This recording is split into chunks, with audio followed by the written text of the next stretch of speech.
That little yellow hook you can see from the airplane's window if you're sitting next to the wing is there to help you in case of an emergency landing. Inflatable slides can only be deployed from the emergency exit doors in the front and the tail of the plane. In the middle, the passengers would have to walk right out on the wing and get to the ground from there. But jumping from the plane wing isn't safe because it's just too high. And here's where those little yellow hooks come in handy. The flight attendants tie ropes from the doors and through the loops for the passengers to hold onto. This way, everyone can safely get to the ground without injuries. Now, you want to try to avoid cozying up under airplane blankets. Some airlines only wash them about once a month. Better use your own travel blanket, a scarf, or a jacket, and always remember to wear your shoes while walking around the plane. That carpet on the floor can't and won't be cleaned to perfection between flights. It's just too much time and effort for the cabin crew. The dirtiest place on a plane isn't the bathroom, it's your tray table. It has 8 times more bacteria than an onboard toilet flush button. Now, in case of emergency, oxygen masks only have enough airflow to last for about 15 minutes. Luckily, it's just the amount of time a plane needs to find a suitable landing place or to at least descend to the altitude where people won't need oxygen masks anymore. You may wonder why you're asked to lift your seat back and close your tray table before takeoff and landing, but it's for your own safety. A reclined seat is comfy for you, but it makes it harder for the passenger behind you to get out of their seat, which is crucial in case of an emergency. The lower tray table is the same way, only this time it's you who won't be able to stand up fast enough if anything happens. Besides, the tray table prevents you from assuming the secure position in the event of an emergency landing. This position requires you to bend over in your seat, put your head between your knees, and cover the back of your head with your hands. Imagine doing that while your tray table is open. If you look around the cabin, you'll notice little black or red triangles around the midsection of the plane. These stickers let the flight attendants know where the airplane wings are located, so they can immediately look out the right window to see if something is amiss outside. You shouldn't lower the window shades while taking off, taxiing, or landing for 2 reasons. First, the flight attendants must always be able to monitor the situation outside, and open shades help them with that, obviously. Second, if something's gone wrong on board the plane while it's on the ground, for example, a fire, the ground crews won't be able to see it and evaluate the situation before going in unless the windows are open. That tiny hole you see at the bottom of any airplane window isn't there to scare you nuts. In fact, it helps keep the pressure from the inside and the outside of the window equalized. The hole itself is only made in the second layer of glass, and there are 3 of them overall, which also helps with security, by the way. Even if the outer glass breaks, there will still be 2 more to keep you safe. Now, you might see flight attendants touching the overhead compartments while they're walking along the aisle, but that's not exactly what they do.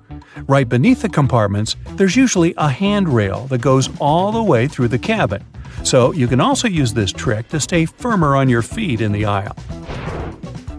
The pilots dim the lights in the cabin during nighttime, not for you to get cozy and sleepy. Our eyes have a hard time adjusting to darkness in the first few minutes of sudden lights out. And in the case of emergency, every second matters. So the lights get dimmed to let you get used to darkness in case something happens and you have to act fast. Pay attention to the aisle floor too.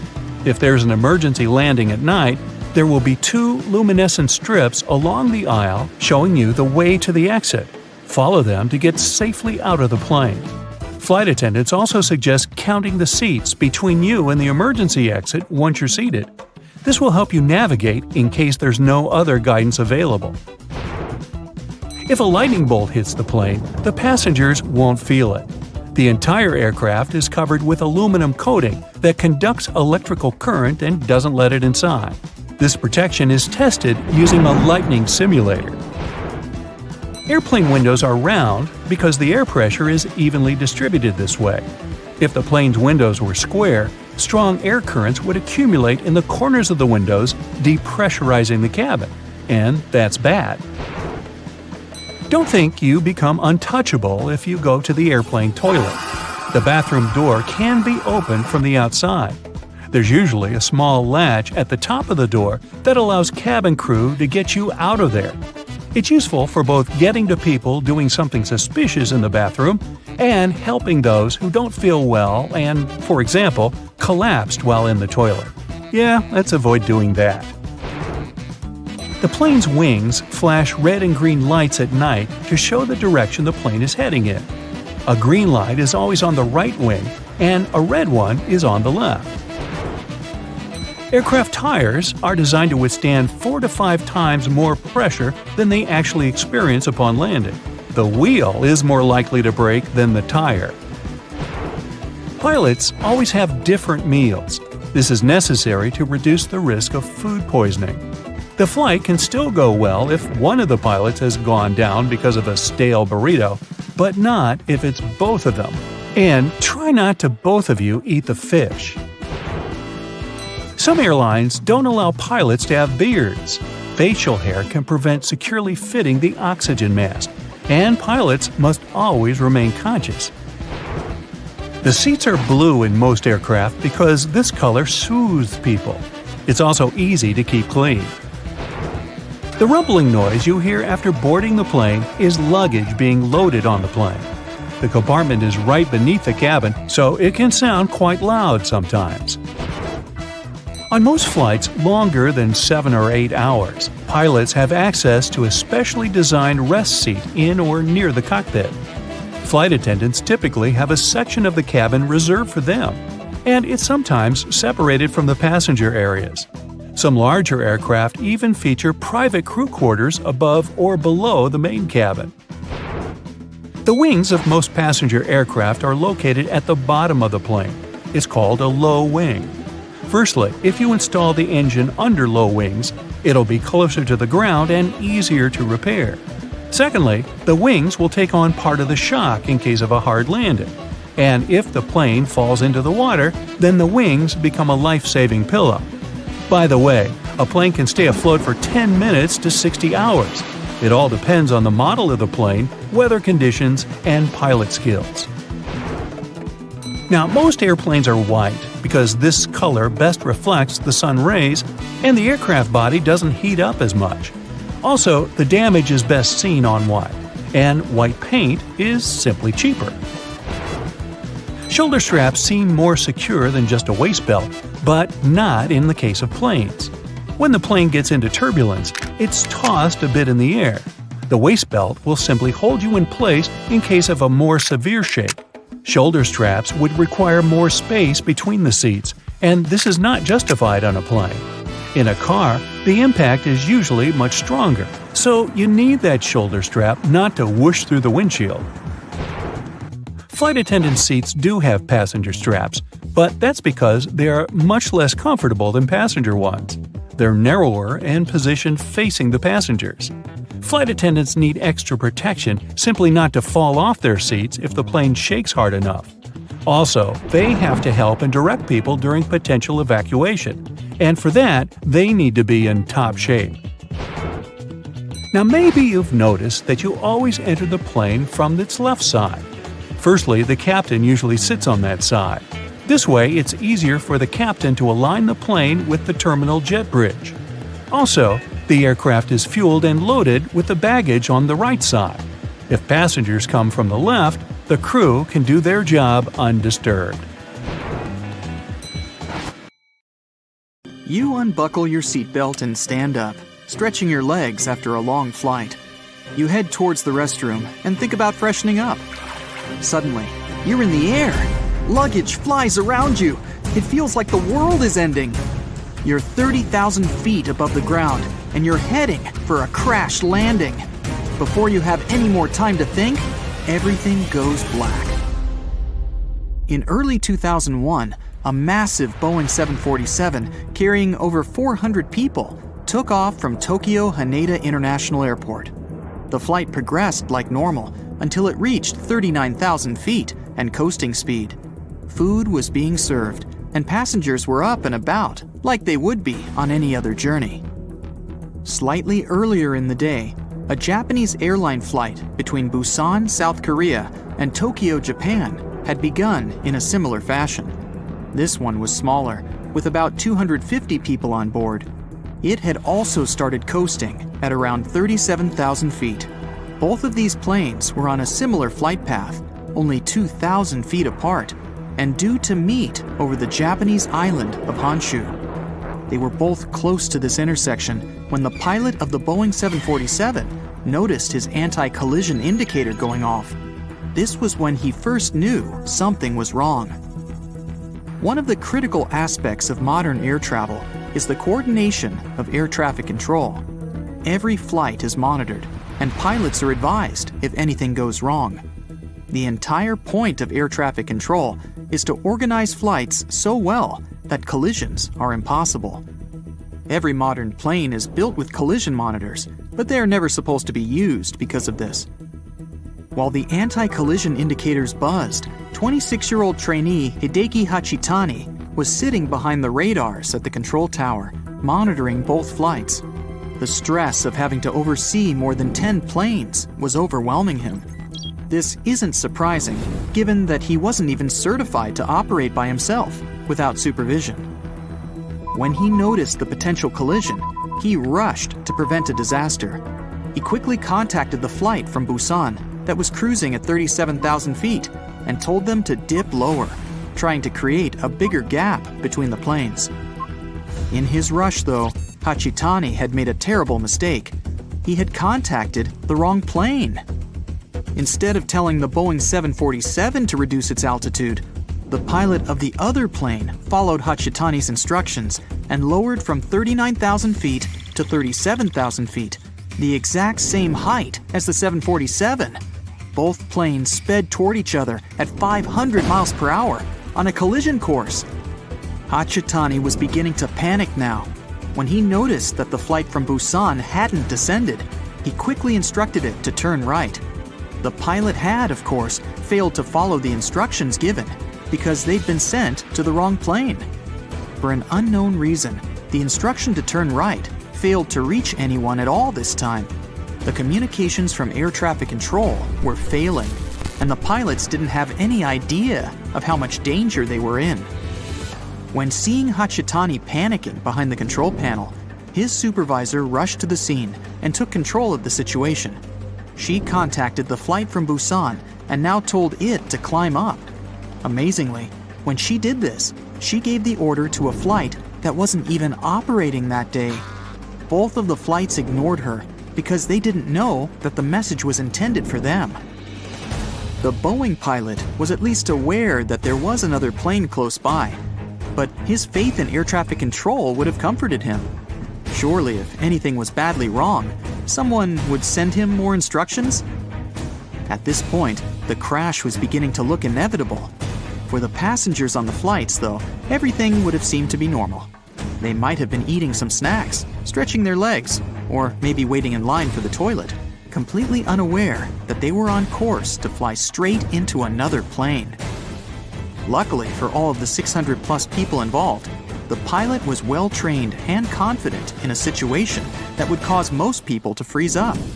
Through his windscreen, he saw something that no pilot should ever see: another plane heading directly for him. With cat-like reflexes and remarkable composure, the Boeing pilot gripped the throttle and steered the plane down as low as he could for the seconds he had before the collision. The Boeing flew straight underneath the other flight. Imagine being a pilot and seeing the ground in front of you instead of the sky. They both made it out intact. This man had saved the lives of more than 600 people. That isn't to say that everyone got out without a scratch. The passengers were completely unaware of the entire incident, so barely any were buckled in. They were powerless as the change in direction threw them against the inside of the plane.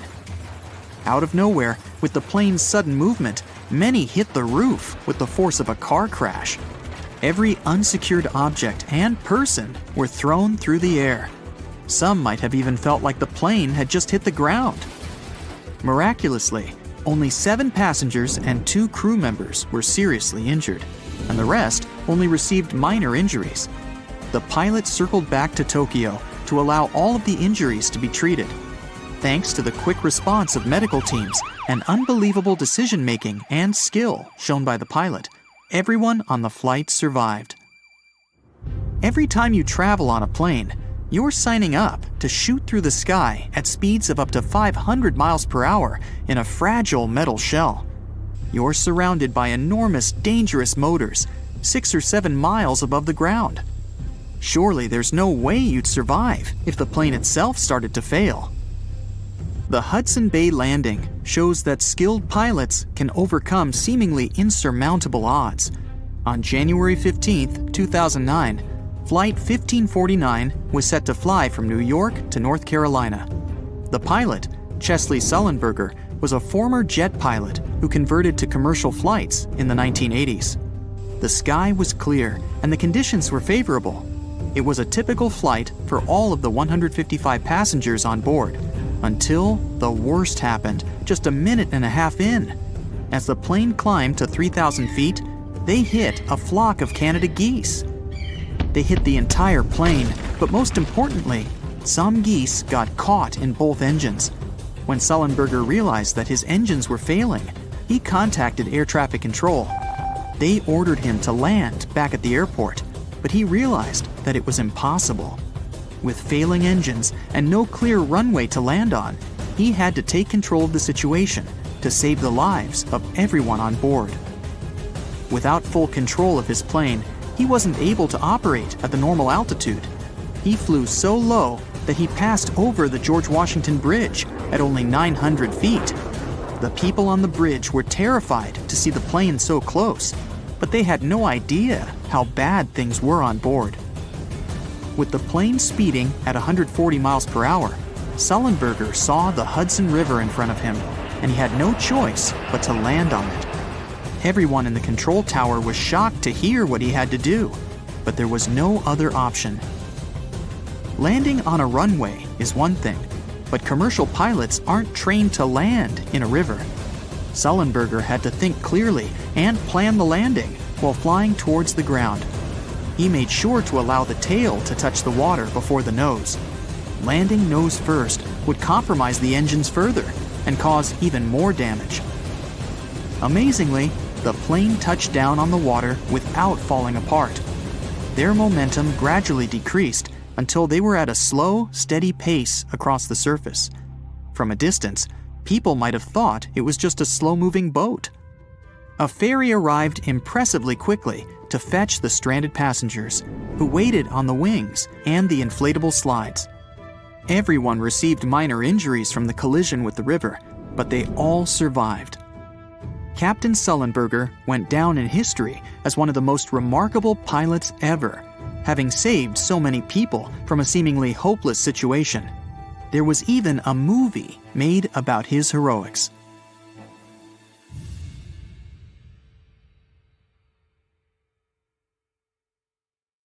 Our estimated flight time today will be 3 days. Future passengers of the world's longest aircraft, Airlander 10, won't get to their destinations quickly, but they will surely do it in style. Nicknamed the Flying Bum for its unconventional exterior, this plane will feature plush ensuite bedrooms, an onboard altitude bar, and glass flooring with horizon-to-horizon views. Airlander 10 won't even need an airport. It can take off and land from any flat surface, be it land, sand, water, or ice, using pneumatic skids. It will also be friendly to the environment with less emissions and is supposed to become the safest form of air travel. This 300-foot-long engineering marvel is part airship, part helicopter, and part plane. Other aircraft use one of the various methods to maintain flight: buoyancy, vertical thrust, or lift. Blimps, helicopters, and planes mostly rely on buoyancy, vertical thrust, and lift respectively. But our bum plane incorporates all three of these principles.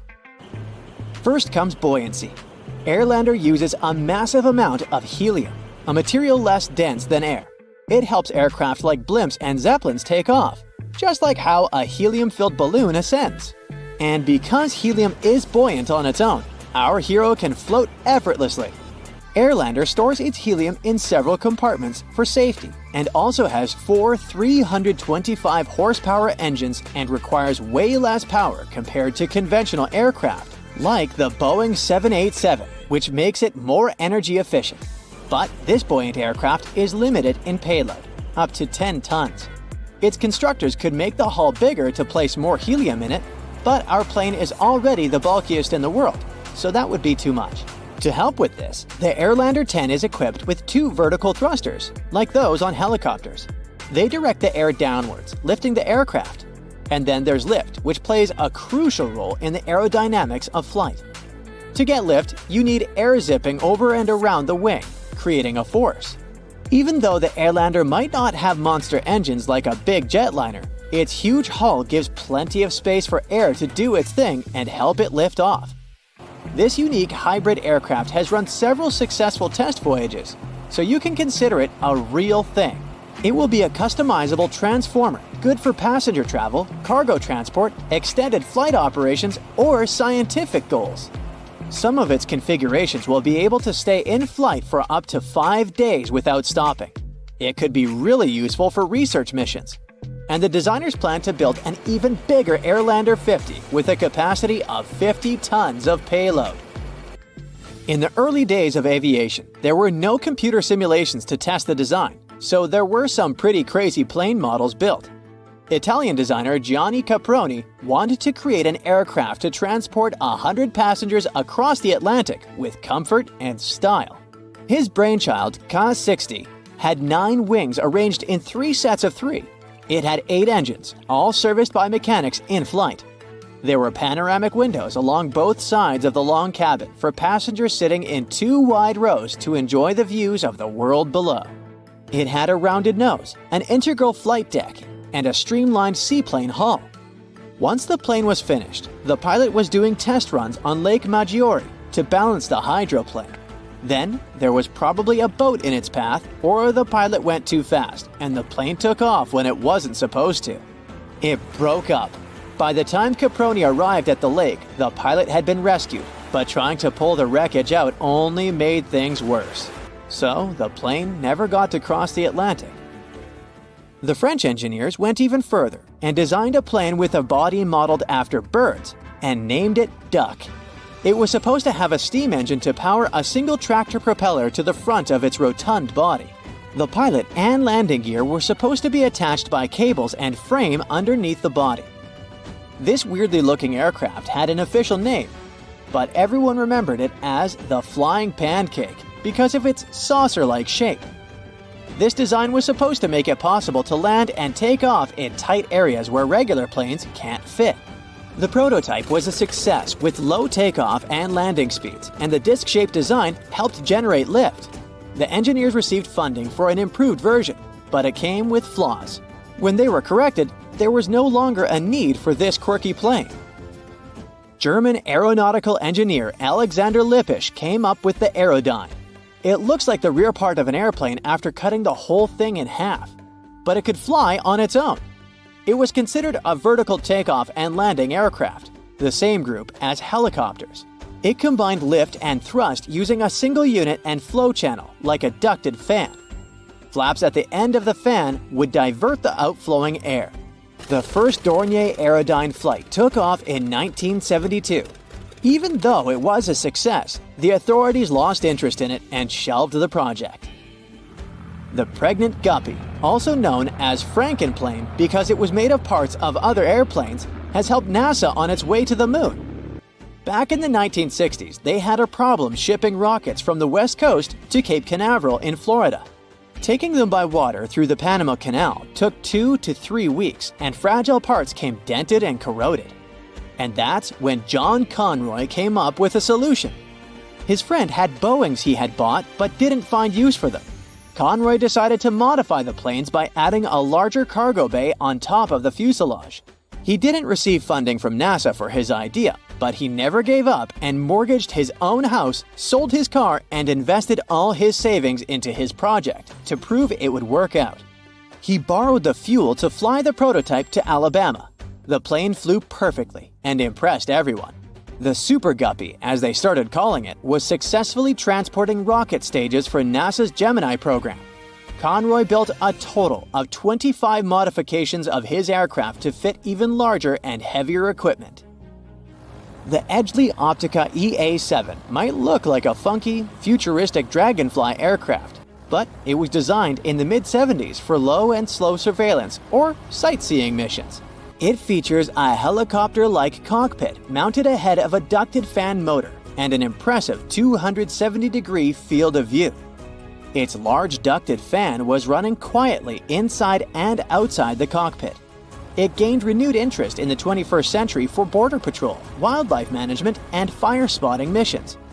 But because of lack of funding, there were only 5 out of the 22 built aircraft remaining airworthy worldwide. Have you ever seen a plane with 2 fuselages of differing sizes? The Rutan Model 202 Boomerang stands out as a multi-engine aircraft built this way to minimize the risks of engine failure. Unlike conventional planes, even if one of its engines were to malfunction, the Boomerang remains easily controllable thanks to its innovative design, which effectively manages asymmetric thrust. This design makes the Boomerang faster and more efficient. This plane was never designed for commercial use, but as a private plane for up to 5 people. You can tell that this short Skyvan was built for practical purposes, without caring too much about aesthetics, just by looking at it. And that's how this general-purpose aircraft got its nicknames like Flying Shoebox and The Shed.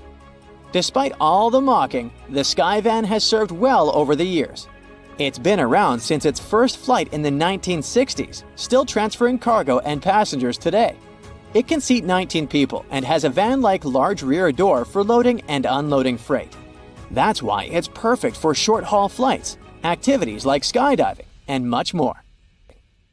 Now, here's something scary. You're hanging in the air at an altitude of 30,000 feet. Frightening? Okay, let me make it better. The altitude is the same, but you're inside a large metal tube of an aircraft. Your flight is a really long one, and now, 6 cups of water later, you feel the urge to visit the bathroom. But the line is so long. Suddenly, a rather geeky thought bubbles up in your mind. Each of these people is going to flush the toilet after using it. But how can a plane carry so much water? And where does all that waste go? Surely it doesn't get dumped mid-flight upon pre-selected cities along the way, splattering all over the ground and… okay, that's enough. One pilot has revealed the secret. All the waste goes through special plumbing to the rear of the plane. There, it's stored in sealed compartments. When the plane arrives at its destination, the ground crew removes all that waste. On a long-haul flight, toilets can be flushed more than 1,000 times, which creates up to 320 gallons of waste. Now, about that water. Have you ever seen a toilet bowl filled with water on a plane? No. That's because on a plane, you use a vacuum toilet. It's not your regular home toilet bowl filled with water. When you flush this good old toilet, a siphon drains the bowl and gravity then carries the water further into the sewer system. But this approach won't work on an aircraft because it's moving. The water would splash out through the whole flight, especially when the plane is flying through a region of turbulence. But if there's no water, you can't use gravity or siphon to empty the toilet bowl. Instead, when you flush, a valve opens in the sewer line, and the vacuum pulls the waste out of the bowl into a special tank. And since the vacuum does all the work, there's almost no need for water, or rather bright blue sanitizing liquid they use in planes. That's why such a system needs just half a gallon of fluid or even less for one flush. In comparison, a water-saving toilet uses 1.6 gallons, and a regular toilet needs 5 gallons of liquid. Okay, we figured out how planes deal with all that waste accumulating during the flight.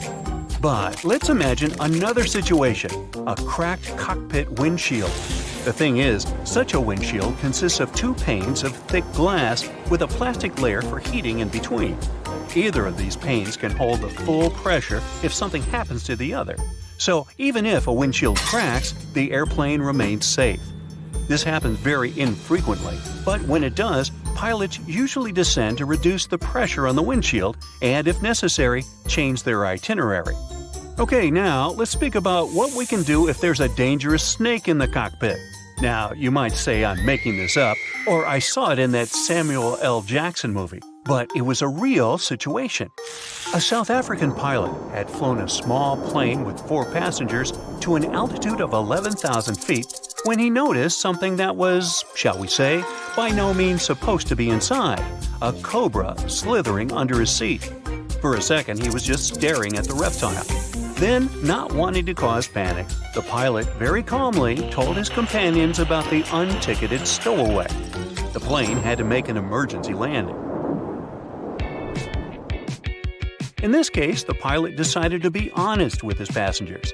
But sometimes, pilots choose to replace the words that make certain people nervous, like turbulence, with other, much more innocent expressions. And if you want to be in the know, pay attention to the following signs. If a pilot tells the cabin crew to sit down, a patch of bumpy road is ahead. Another expression you should be on the lookout for is, "We're flying through an air pocket." This air pocket is just another word for the winds jostling your plane from different directions. But here's the thing, the term air pocket causes way less panic than turbulence. And there's also the area of weather. This phrase usually means heavy rain or a thunderstorm not far from a flying plane.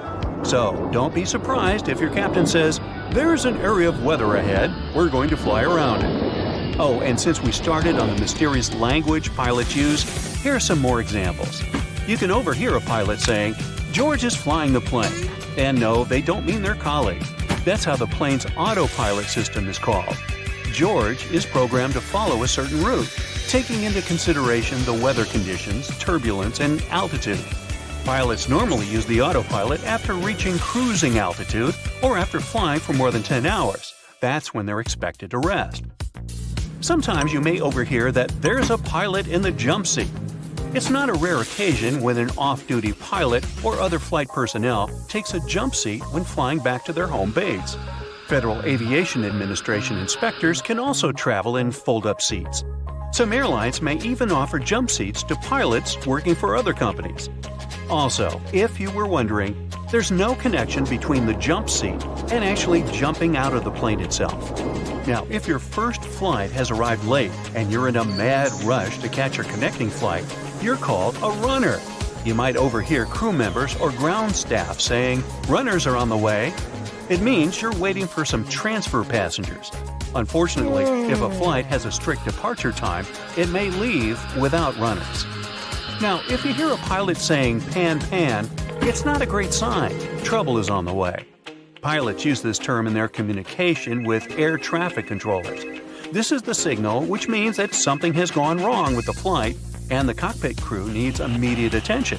When other pilots who are using the same radio frequency hear this signal, they stop all their communication and let the pan-pan pilot get their message through. 359er. Nah, it's not some mega secret code. It's the way pilots pronounce certain numbers in their pilot English. Tree stands for 3, 5 for 5, and niner is used instead of 9. Such pronunciation helps to avoid radio miscommunications and the confusion caused by similar sounding numbers. We're just finishing some paperwork. If you hear the captain saying this phrase, it doesn't mean you're in for a delay. Finishing paperwork usually means revisiting the flight itinerary, checking the plane's weight and balance, or even waiting for the ground staff to prepare the flight's logbook. The final approach means a bit different things for pilots and flight attendants.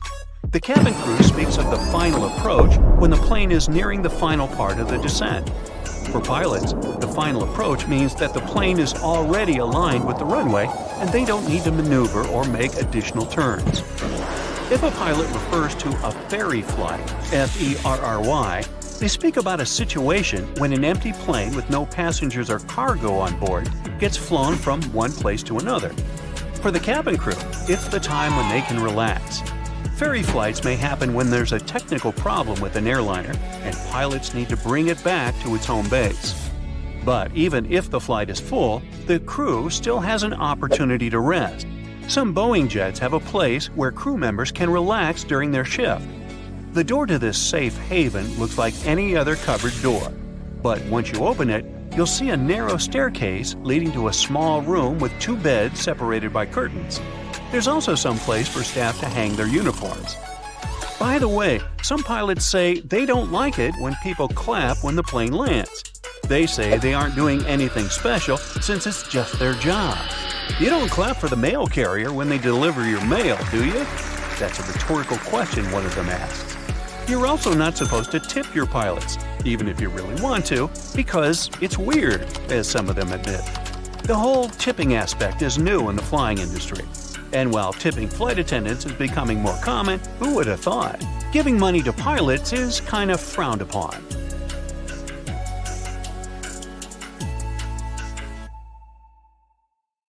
There are so many ways to make airplanes safer. For example, they could have ejector seats so that every passenger could be rescued. In reality, though, it's way more difficult than it sounds. If there were ejector seats, your trip would be very different. Everyone would have to be strapped into a seat with a harness to make sure they wouldn't fall out of it. Then you would have to wear an oxygen mask all throughout the flight. An emergency can occur at any time. Then, ejection in itself is a big pressure on your body. Even fighter pilots who are physically prepared can still suffer severe injuries. For an average person, this process wouldn't be safe. So, however cool it sounds, ejection seats aren't very practical and are actually quite dangerous. Okay, well, at least they could have a parachute for each passenger. But this wouldn't be very useful either. Parachutes only sound like they can save many lives. First, having them isn't efficient. They're very costly and heavy. So a plane would need to burn more fuel while flying if there were parachutes on board. It would all be worth it, though, if parachutes could make an actual difference to the safety of people, but they can't. Commercial planes aren't designed in a way that would make it safe to jump out of them, especially with a couple hundred people on board. Next, passengers aren't trained to use them. Imagine there's an emergency. The plane is falling, and 200 people are trying to deal with a parachute for the first time in their lives. It would be an absolute mess. Lastly, it's not safe to jump from the high altitudes planes fly at. So, oxygen masks, life vests, and boats are the best life-saving equipment, and every plane has those. You know those huge engines that they have under the wings? Yeah, look at them. They don't look safe at all. Birds can get pulled in, and it actually happens. They could at least put a grate in front of the rotating parts to prevent birds from getting in there. Turns out those engines pull inside huge amounts of air, and this is crucial for them to work properly. The more air gets swallowed, the more air gets compressed, mixed with fuel, and burned. And then, more of it gets pushed out from the other side, keeping the plane going. A cover at the front would be a barrier, significantly reducing the air inflow that is crucial for the proper work of the engines, and this would endanger the passengers. But hey, don't be too upset. Birds fly way lower than planes do, so they're only in danger for a few minutes at the beginning of the flight while the plane is climbing altitude, and at the very end when the plane is landing. So very few of them ever get pulled in, and if they do, it's never a threat to the engines or passenger safety. Planes also don't change up the gears like cars do, so technically they can't go backwards. The reason for this is that planes don't need to go backward. They can just turn around and move in the opposite direction, but face first. The only time when they need to move backward is when they have to get to the gate. And for those times, there's help. Pushback tractors. Those are small vehicles that can connect to airplanes and move them in the required direction. Watch out for those next time you fly. But technically speaking, planes can go backward if the engines start pushing the air forward instead of backward. But this is very dangerous for everyone around. One of the very few cases when they do it is during landing, to help slow the airplane down. There are cameras on the outside that let pilots navigate taxiways better. They come in especially handy during tricky maneuvering. But do you know there are also cameras in airplane cabins? You can relax, there are no cameras in the lavatories. But yes, they are there in the cabin, and for security reasons only. Flight attendants monitor them to see what's not visible from their own seats. Of course, flight attendants can check everything just by walking down the cabin, and that's exactly what they do most of the time. So, cameras are mostly used during takeoff and landing, when everyone, including flight attendants, is supposed to sit down. as those are the most dangerous stages of a flight. Notice that it's exactly during these stages that the rules are particularly strict. All electronic devices should be turned off or put on airplane mode, and big electronic devices should be stored away. Window blinds should be raised and tables folded. Seats should be put in the upright position. You need to have your seatbelt fastened, and so on. This is all done for safety and to ensure fast evacuation in case of emergency. So let's discuss these rules. Airplane mode on electronic devices is important to make sure that the signals that devices transmit don't interfere with the plane's electronic systems. If they interfere, they will block the radio's frequency pilots need to get their instructions. Do you remember that clicking sound a speaker makes right before your cell phone gets a call if the two devices are close? This is the sound pilots might hear while communicating with air traffic control. Now, putting away large devices like laptops is important because they might turn into obstacles if you need to get out of the plane fast in case of an emergency. All the pathways should be as clear as possible. This is why everything should be packed away, seats straightened, and tables folded. There should be nothing blocking anyone's way. And lastly, window blinds. The lights on the airplane get turned off too. Those two things are done to make sure your eyes get used to the natural light outside the aircraft. Imagine it's night, some emergency happens, and the lights that were left on suddenly go off. People need to evacuate as fast as possible, but their eyes aren't adjusted to the dark yet, and they can't see anything. This will slow everyone down. If the lights inside are out, people get used to the darkness and will be able to evacuate faster. The same goes for window blinds. If it's day and they are raised, people are used to the light outside and can evacuate faster. Another reason is that when blinds are raised during landing, people outside can see what's going on inside the plane. For example, if there's fire or smoke and where exactly.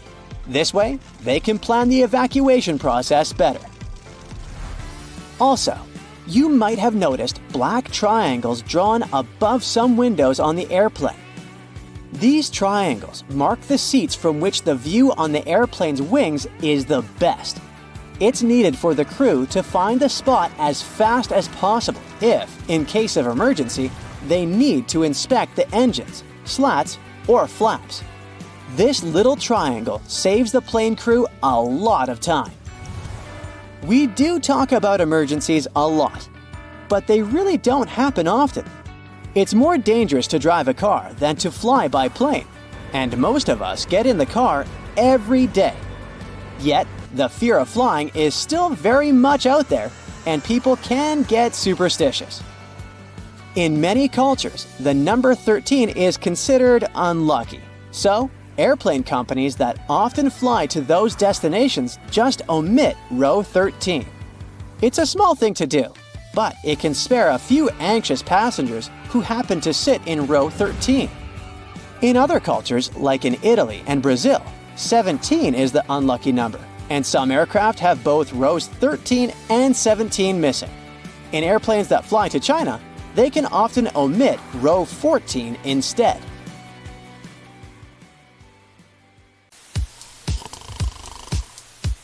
Have you ever watched an action-packed Hollywood film where an airplane gets a hole in its side and everyone starts freaking out? Stuff starts flying all over the place and people are barely staying in their seats. Well, in real life, a small hole in the plane's body isn't going to cause that much drama. However, I have an incredible story to tell you about a pilot who actually managed to land a plane with half of its roof missing. Can you believe it? Make sure your seatbelt is fastened because this one is going to be a wild ride. On April 28, 1988, a Boeing 737 owned by Aloha Airlines took off from Hilo International Airport en route to Honolulu. Before this flight, the plane had already flown 3 short trips from Honolulu to Hilo, Maui, and Kauai. Everything was chill that day, and the weather was nice and calm. It looked like smooth sailing all the way. The captain of the flight was Robert Schornsteimer, and the co-pilot was Madeline Tompkins, both experienced pilots with thousands of flight hours in the Boeing 737. Bright and early that morning, before taking off from Honolulu, Madeline did the regular pre-flight inspection and said that everything was good to go. At 11 a.m., they took off from Honolulu and went to Maui, then Hilo. When they got to Hilo, they didn't leave the cockpit or check the plane from the outside. It wasn't a requirement, so why bother? At 1:25 p.m., the plane took off for the final leg of the round trip, with 95 people on board.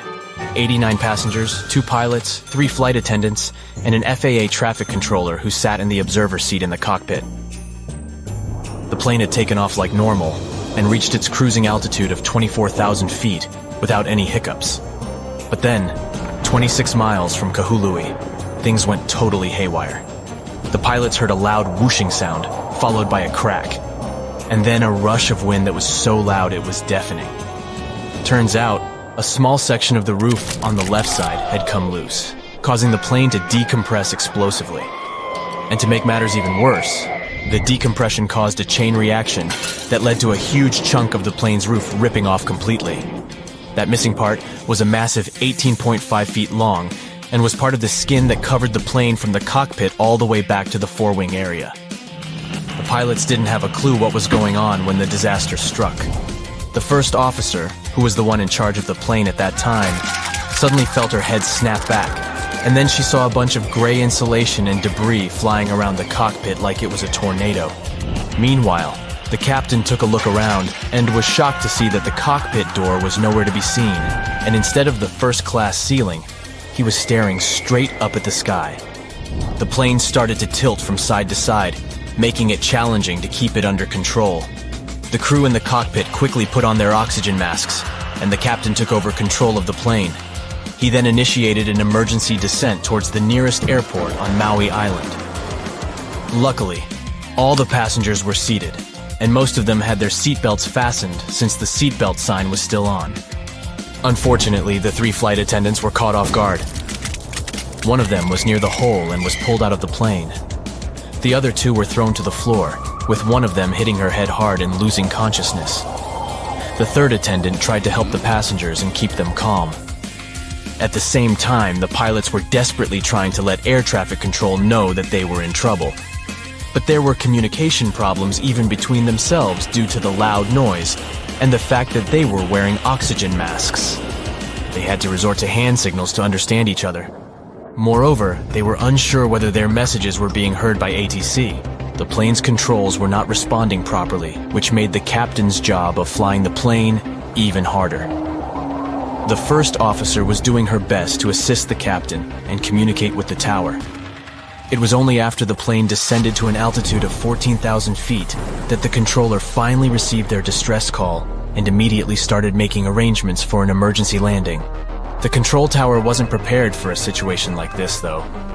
In fact, the tower had to call 911, just like any other regular person would do in case of an emergency.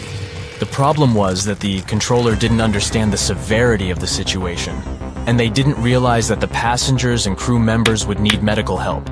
This was because the crew had only reported a rapid decompression and hadn't explained the entire situation in detail. The plane was in a very bad mess, but the captain was doing everything he could to safely land the plane. As they descended towards the airport, the captain commanded the first officer to lower the landing gear, but the indicator light didn't turn on. The plane also had an issue with the left engine, which failed as they approached the runway. Despite these problems, the captain used the reverse thrust of the working engine to try and land the plane. It was a difficult and dangerous task, but they managed to land the plane safely on the runway. The passengers and crew members were then evacuated from the plane. It was a miracle that everyone survived. However, 65 people were injured. They had been hit by debris and pieces of the plane's body that were flying around. Unfortunately, the ground staff wasn't aware of the severity of the situation and didn't have enough resources to provide immediate medical assistance to the injured passengers. The first ambulance arrived 7 minutes after the plane landed, which wasn't an ideal scenario. Furthermore, there were only 2 ambulances on the entire island, which couldn't accommodate all the injured people. As a result, tour vans were used to transport the passengers to the hospital. Fortunately, 2 drivers who were former paramedics provided immediate first aid to the injured right on the runway. Meanwhile, the airport mechanics and office staff took the vans to the hospital, which was located 3 miles away. Despite the chaotic and stressful circumstances, only 8 people suffered severe injuries, but they all later made a full recovery. The plane was in really bad shape though, and it was no wonder it couldn't handle the stress of the decompression incident. Despite its age not being a problem, it had experienced a whole lot of takeoffs and landings, which took a toll on its integrity. The salty and humid environment it operated in only added to the damage. You see, planes are designed to withstand a certain number of flight cycles, and this plane had exceeded that number by a long shot. The majority of its flights were short domestic ones, which meant it had to take off and land way more times than it was designed for. This is what ultimately led to the roof coming off during the flight. The poor condition of the plane meant that it was beyond repair and had to be dismantled right there at the airport. What's interesting is that in an interview after the accident, one passenger recalled that she had noticed a crack in the plane's fuselage while she was boarding. She didn't tell the flight crew about it because she didn't think it was worth it, so they didn't know to check it. It's important to remember that these types of accidents are very rare nowadays. Major airlines and airports take numerous steps to ensure safety. And according to Harvard University, the chances of being in an airplane accident are about 1 in 1.2 million. That's a tiny percentage, and I don't know about you, but I find that very comforting. And even if something did happen, such as the roof of the plane coming off, it's reassuring to know that the pilots are trained to handle emergencies and can still land the plane safely.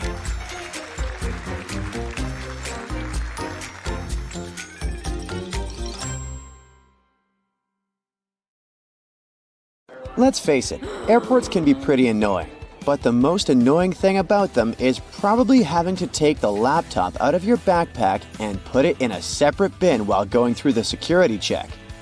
But, of course, they wouldn't make us do those extra moves if there wasn't a good reason for it. Laptops are dense, and X-rays can't penetrate them, so it's easy to hide something dangerous there. If the device is out and on its own in a separate bin, it's easier for the scanners to capture something dangerous. Most airplanes are white. Is there a benefit to choosing this exact color? No, white paint doesn't make a place feel lighter. Neither does it save money on painting. Here are the actual reasons for the choice: safety, efficiency, and comfort. The first airplanes had a metallic color, but the problem with metal is that it's prone to corrosion, so painting it is a great way to protect an airplane from corrosion. White is favored for several reasons. First, planes fly high above the clouds and are exposed to sunlight a lot. White is the color that absorbs the least heat, and white planes get heated less. Also, sunlight makes the paint fade away. A colorful airplane will have its paint fade very fast and will require repainting.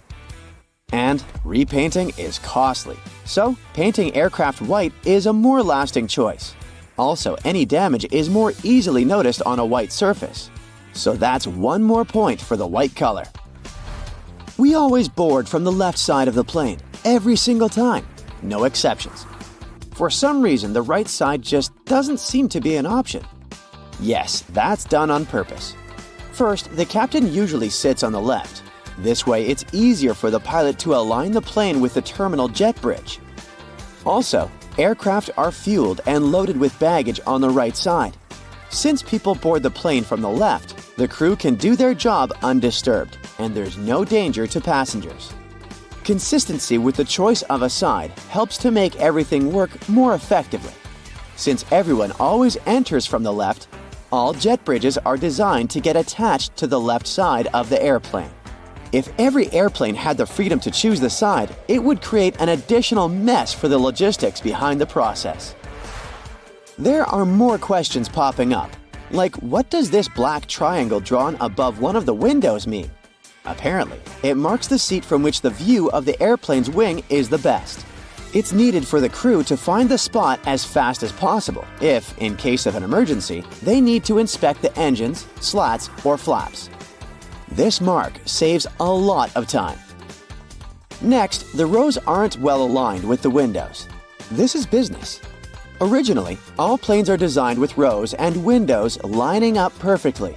But when an airline buys a jet, they add some additional seats, squeezing them closer together. This way, they have more seats, which means more passengers, so they can sell more tickets. but you get less space for your legs and might miss out on a window. Also, all windows have rounded corners, and this is done for safety reasons. There used to be planes with squared windows, but those caused crashes because such windows couldn't withstand high-altitude pressures. At high altitudes, external atmospheric pressure is lower than the pressure inside the cabin. So, there's a big difference in pressure inside and outside the airplane, and this creates stress. Without windows, this stress flows smoothly through the material.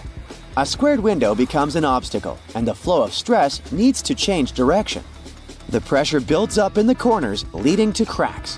As a result, such windows break. Oval windows allow the stress to flow more smoothly without disrupting them too much and preventing stress concentration. So, oval windows are safer. The glass used in production is stretched acrylic glass, and there are 3 separate panes of it. This is done as a security measure in case there is a breach. This way, at least one pane will remain intact at all times. Have you ever noticed those small holes in the windows? The tiny hole is actually only in the pane that's in the middle. Its task is to regulate the huge pressure difference inside and outside the cabin. This way, the outer pane can handle the load. If the outer pane breaks, the middle one, even though there's a hole in it, will be able to keep the window intact. Also, that hole prevents the windows from fogging up. Now, let's say you want to relax and watch a movie. Luckily, there's a pair of headphones. But they're weird. They have a 2-pronged plug. No, this is not some kind of advanced technology. This is a witty move to prevent theft. If you can't use them anywhere else but on the airplane, no one will have the urge to snatch them away. Outside the airplane, they're basically useless. And then they bring food. There are people who love airplane food and people who aren't very fond of it. But most will agree that food does taste different in the air. Turns out, it's actually a thing. Low air pressure, lack of humidity, and background noise that we have at high altitudes change the functioning of our taste buds. They become less sensitive to sweet and salty foods, so airlines have to use more seasoning. Have you ever wondered what would happen if someone opened an airplane door accidentally? This wouldn't end well. It would be very dangerous to say the least. More specifically, soon there would be a lack of oxygen in the cabin. But gladly, no one can open that door accidentally. The pressure difference between inside and outside makes it almost impossible. It would take some immense strength to open it. The doors are designed to open on their own in case of an emergency. Speaking of safety, during takeoff and landing, the crew dims the light in the cabin. This is done for a good reason. This way, in case of emergency, you will see everything more clearly. Your eyes will get used to the darkness, and you'll have an easier time evacuating. Now, about pilots. They always wear those cool sunglasses, but the purpose is not to look cooler. They're used to protect the eyes. Throughout their career, pilots have to take care of their vision, but the problem is that it's not an easy task when you're a pilot. The damaging solar radiation that our sun emits is filtered out by the Earth's atmosphere, so the sunlight isn't very damaging to you if you spend most of your time on the ground. But it's different up in the sky. There's less air there, and the brightness is way higher.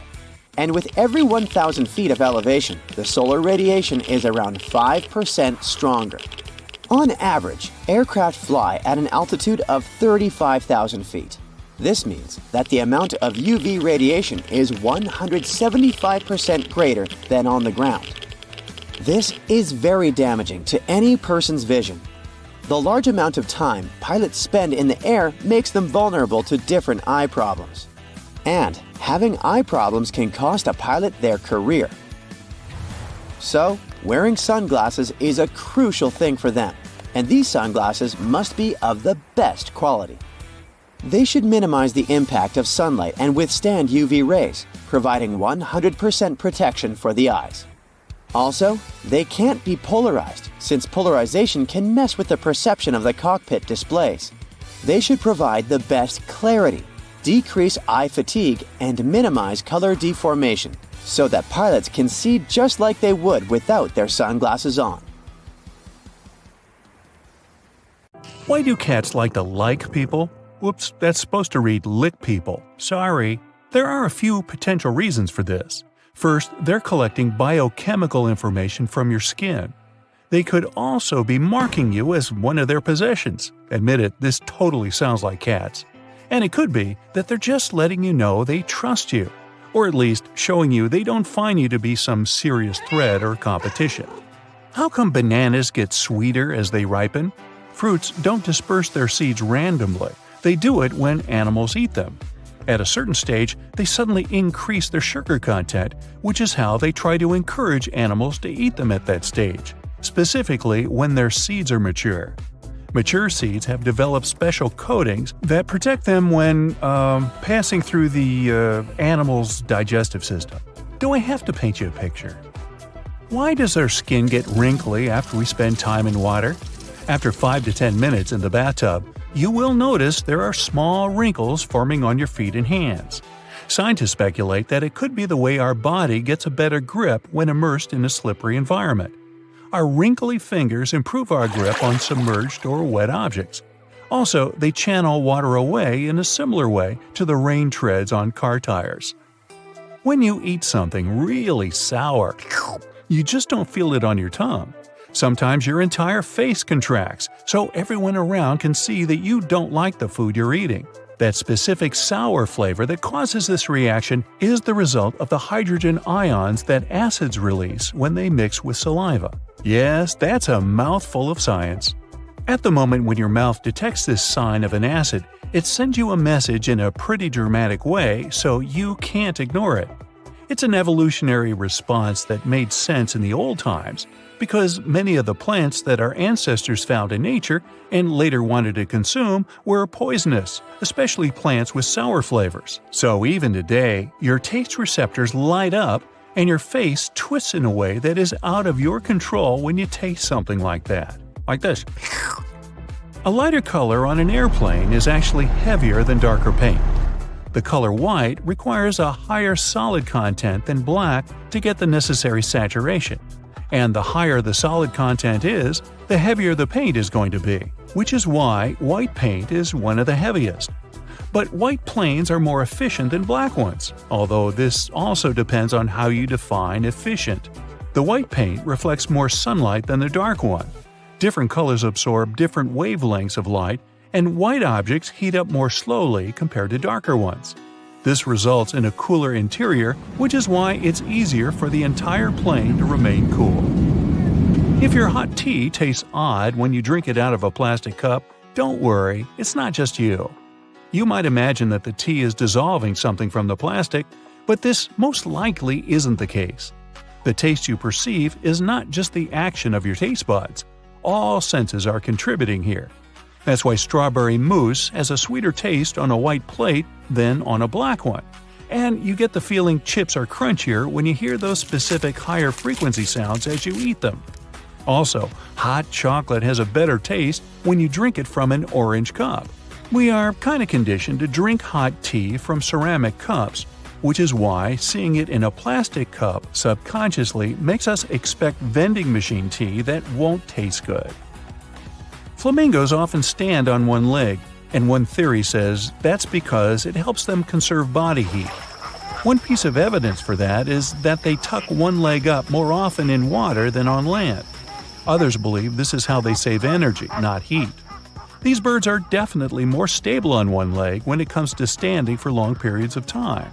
That's because they can lock the tendons and ligaments in their legs in a stable position, which means their muscles don't have to work hard to stay in one place. Plus, it's actually a classic look, don't you think? Why do repetitive noises annoy us so much? It's simple. They're constantly attracting our attention so we can't focus on other things. We stop reacting to certain repetitive sounds like ticking clocks really quickly. But some are just too annoying, like a slowly dripping faucet. The reason why this bothers us so much is the lack of control. When you know you can stop the noise anytime you want, you won't find it that annoying. Why do all planets make circles around the sun in the same direction? It would be cool to go back 4.6 billion years. You'd be able to see that space wasn't empty back then, even though our solar system wasn't formed yet.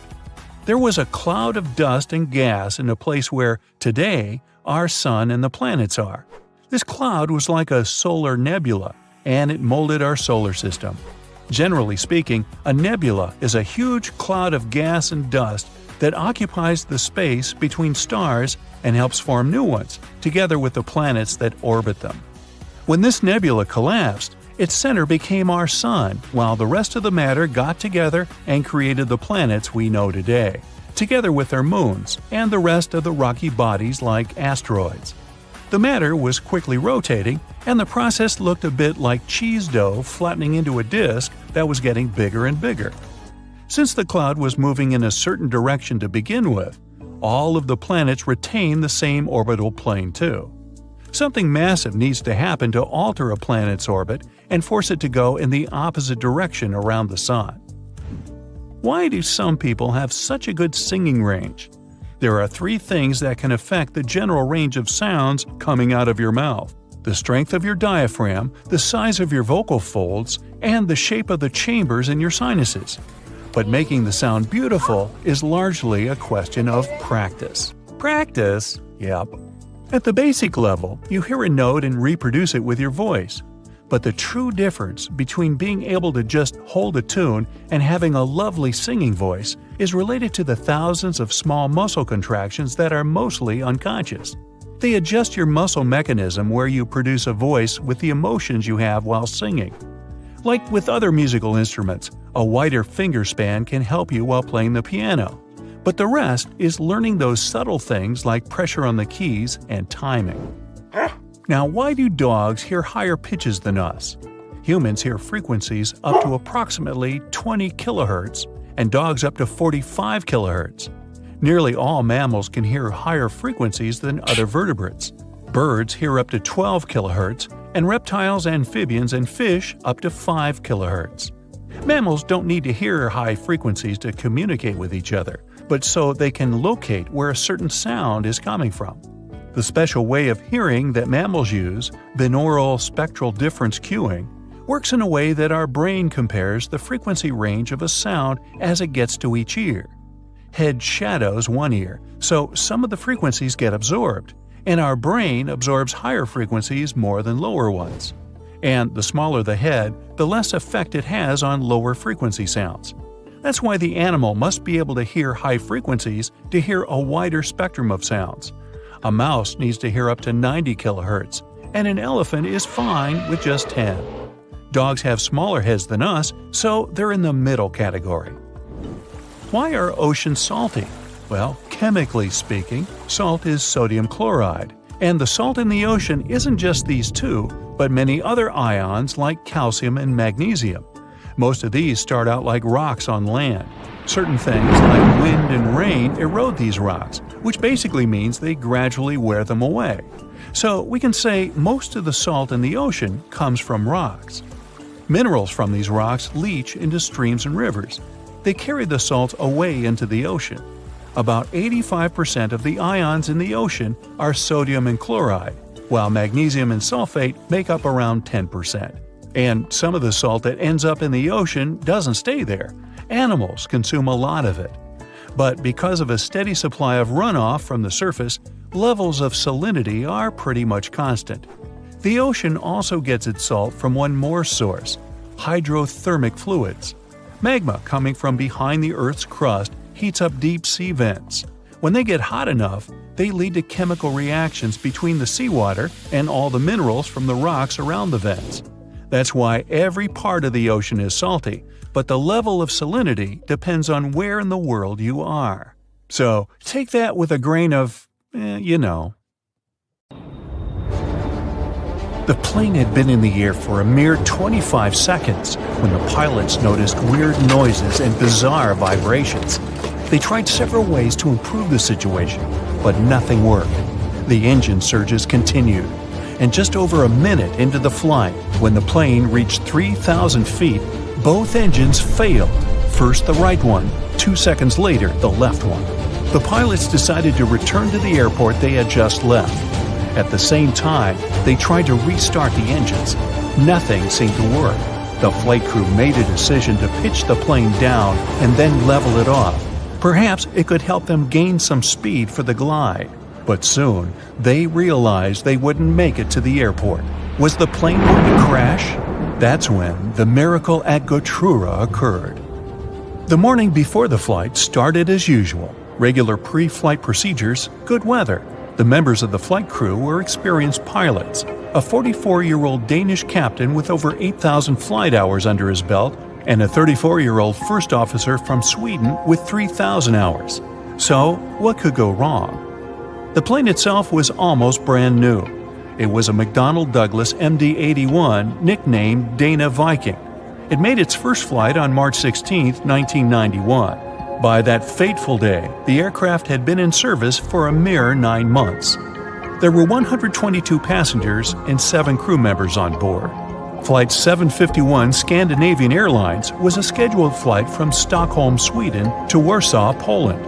On the way, the plane was supposed to make a stop in Copenhagen, Denmark. The aircraft took off from Stockholm according to its schedule at 8:47 a.m. local time. But by that point, the people inside had already been doomed, all because of a terrible sequence of events before the departure.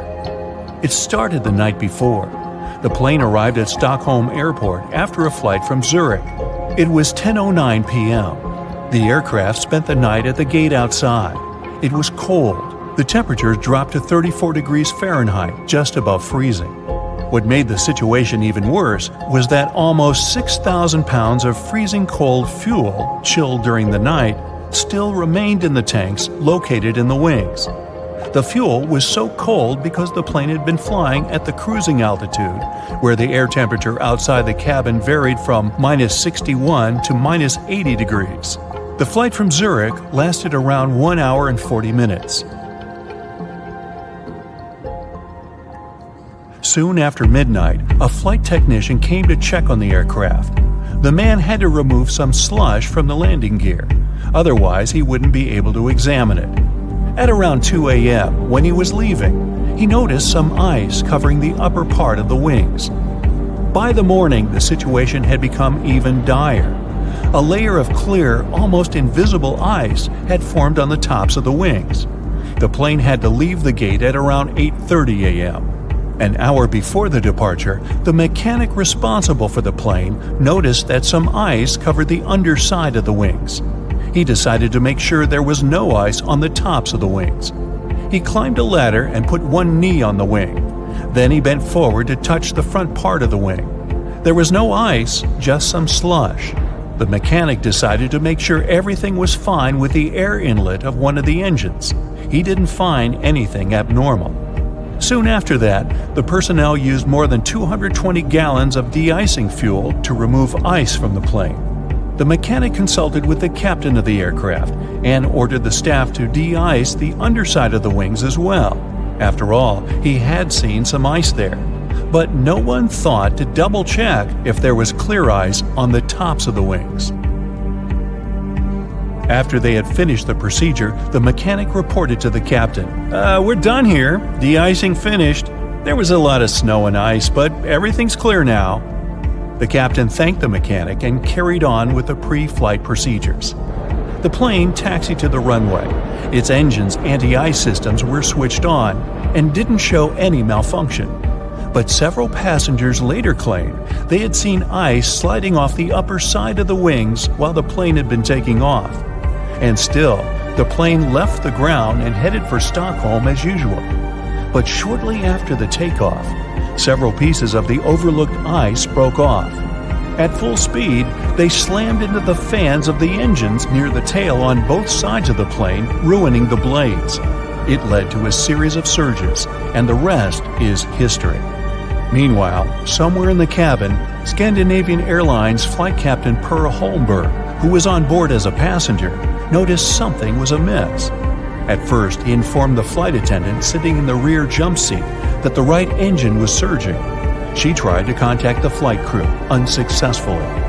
Then, the ununiformed captain rushed to the cockpit and asked if he could help the pilots. The first officer gave him the emergency checklist, and the captain asked him to start the auxiliary power unit, a small gas turbine in the tail of the plane. Holmberg's advice and help were invaluable, but was it enough to save the plane and the people inside? When the plane emerged from the cloud cover at an altitude of 890 feet, the pilots realized they wouldn't have enough time to make it back to the airport. An immediate emergency landing was unavoidable. The assisting captain passed the order to the cabin crew, and they started preparing the passengers. There was a large field to the north of the plane, but the captain realized they didn't have enough time to reach it. So he chose a much smaller field in a forested area in the direction of flight. It was not far from the village of Gura in Uppland, Sweden. The plane was just 1,300 feet above the ground when the assisting captain started extending the flaps. At a height of 183 feet, the captain reported to Stockholm Control, "We're crashing to the ground." 7 seconds later, the plane hit several trees and lost a huge chunk of its right wing. By that time, the landing gear had already been extended and the speed had decreased to 139 miles per hour. Moments later, the plane's tail struck the ground and broke off. The aircraft kept sliding across the field, still at high speed. It traveled 360 feet, with its main landing gear leaving marks on the field. At one point, the plane lost the main and nose landing gear. Its fuselage broke into 3 parts. Miraculously, there was no fire. If you look at the pictures from the crash site, the plane torn into pieces, with its parts scattered across the field, it's hard to believe that all 129 people on board the plane survived. It seems like a miracle, but it was also thanks to the flight attendants' quick reaction and the correct instructions they gave the passengers. They didn't panic and told the people to adopt the brace position just in time to avoid fatalities. Even more surprising, almost all passengers, except for 4 people, made their way out of the plane on their own. No wonder this accident was nicknamed the Miracle. The aircraft, though, wasn't as lucky. The 9-month-old plane was damaged so badly that it was an immediate write-off. Everyone praised the actions of the flight crew. The landing was incredibly skilled, especially in such a fast-developing, very dangerous situation. The captain himself admitted that few pilots were ever forced to put to the test the skills they got during training, at least not to this degree. He said he was proud of his crew and relieved that everyone had survived, and he never returned to piloting commercial planes. Is the sky like a desert? Can a commercial aircraft fly faster than the speed of sound? Can you fix a plane with a piece of tape? Let's check your intuition with this cool truth or myth airplane quiz. Make sure to note down your correct answers and share your score in the comments. So, the first one for you. Commercial airplanes are more fuel efficient than your car. True or false? That's actually true. Commercial flights have been more fuel efficient per person per mile than cars for more than a decade. Better technologies and a larger number of people that fit in one plane have decreased the energy intensity of traveling by air by almost 74%. As for cars, it's been just a 57% drop. Okay, how about this one? There's no row 13 on a plane. Well, come to think of it, I've never seen a 13A or any other letter on my boarding pass. What about you? That's true, but only partially. In those countries where the number 13 is considered unlucky, there's really no row 13. But in other countries, the missing number may differ depending on what is believed to bring bad luck there. Opening a plane door during the flight is a real safety risk. It sounds kinda terrifying to me, but is it true? You can relax, that's just a myth. For one thing, the doors are locked, but even if they weren't, no one can open the door of a flying plane. It's physically impossible. The cabin pressure won't allow anybody to do it. When an airplane is at cruising altitude, it's pressurized. The difference between the inside and outside is huge. In other words, the pressure inside the cabin pushes on the door and doesn't allow anyone to open it from the inside. Even better, the airplane door is called a plug door. Its inner edge is wider than the outer. That's why it acts like a bathtub drain stopper, corking the doorway without falling through. Your skin is drier on a plane than it would be in the middle of the Sahara Desert. Can you believe this? And if you think this is true, you're absolutely right. The airplane cabin is pressurized, and the humidity there is set to 20%. For comparison, in the Sahara Desert, the average air humidity is around 25%, and your skin is used to at least 40% of humidity. That's why your nose and throat feel so dry when you're flying. Several years ago, someone posted a photo on the internet that became viral in no time. In this image, there was an airline technician, and he seemed to be fixing a plane with duct tape. So the question is, could it be true? Or was it just a fake? The answer isn't so simple. It wasn't your regular duct tape, so partially, this fact is a myth. But it was some kind of tape, known as speed tape. It costs around $700 per roll. It's actually an aluminum adhesive you can use to temporarily mend minor damage, until you can repair it properly. Is it true that pilots avoid the Bermuda Triangle? After all, it has such a notorious reputation. Ships and planes simply disappear into thin air in this region. This one is certainly a myth. Today, people already know that there's no particular danger in the Bermuda Triangle, and planes fly over this area as usual. Airplanes mostly fly on their own, with autopilots doing all the work. Myth or truth? What's your bet? It's a widespread myth. Many people are sure that planes are some super automated mechanisms that can fly mostly by themselves, and pilots are there simply for backup. In reality, though, flying is a hands-on job. It needs constant attention and a skilled flight crew.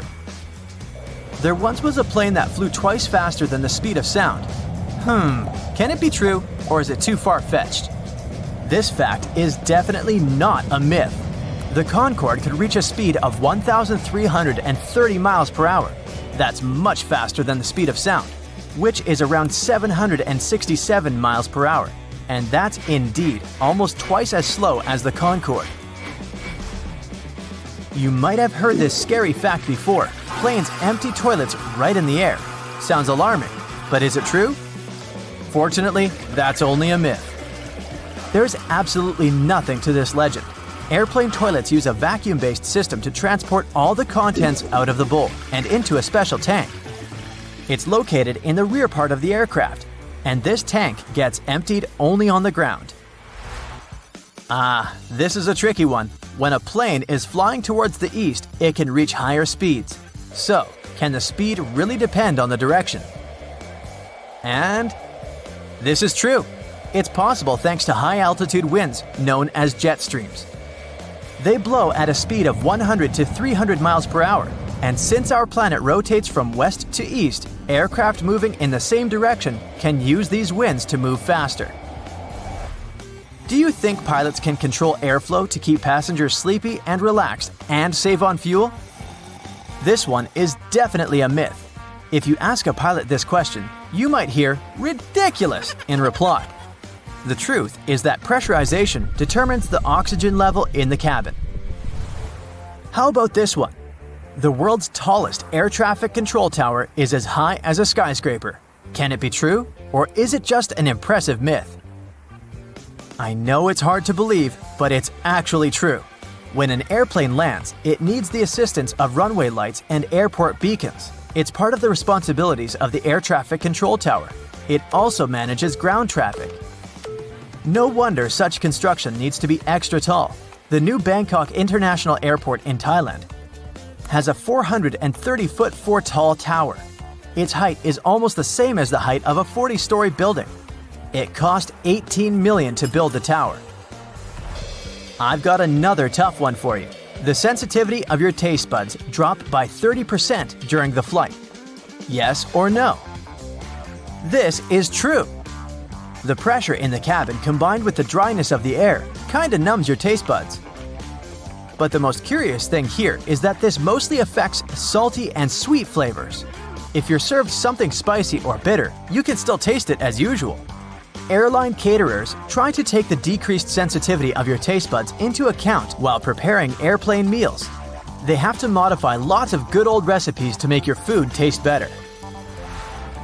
As soon as your oxygen mask is on, in case the cabin is depressurized, you can relax and breathe out. You can still use it till the end of the flight. I wish it was true, but is it? Sadly, it's a myth. Passenger oxygen masks usually provide enough air to breathe normally for 10 to 15 minutes. In other words, it's just a temporary solution. But in most cases, this time is enough for the plane to go down to the altitude of 10,000 feet. That's where people can breathe without using oxygen masks. And since planes descend very fast, the need for additional oxygen lasts for a few minutes at most. By the way, the oxygen system gets tested regularly during special maintenance checks. Plus, both passengers and pilots' oxygen flow doesn't depend on electricity.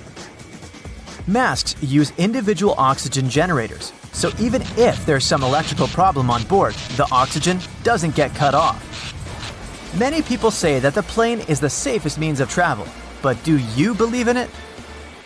That's a myth. Flying is the second safest. Studies show that the elevator is safer.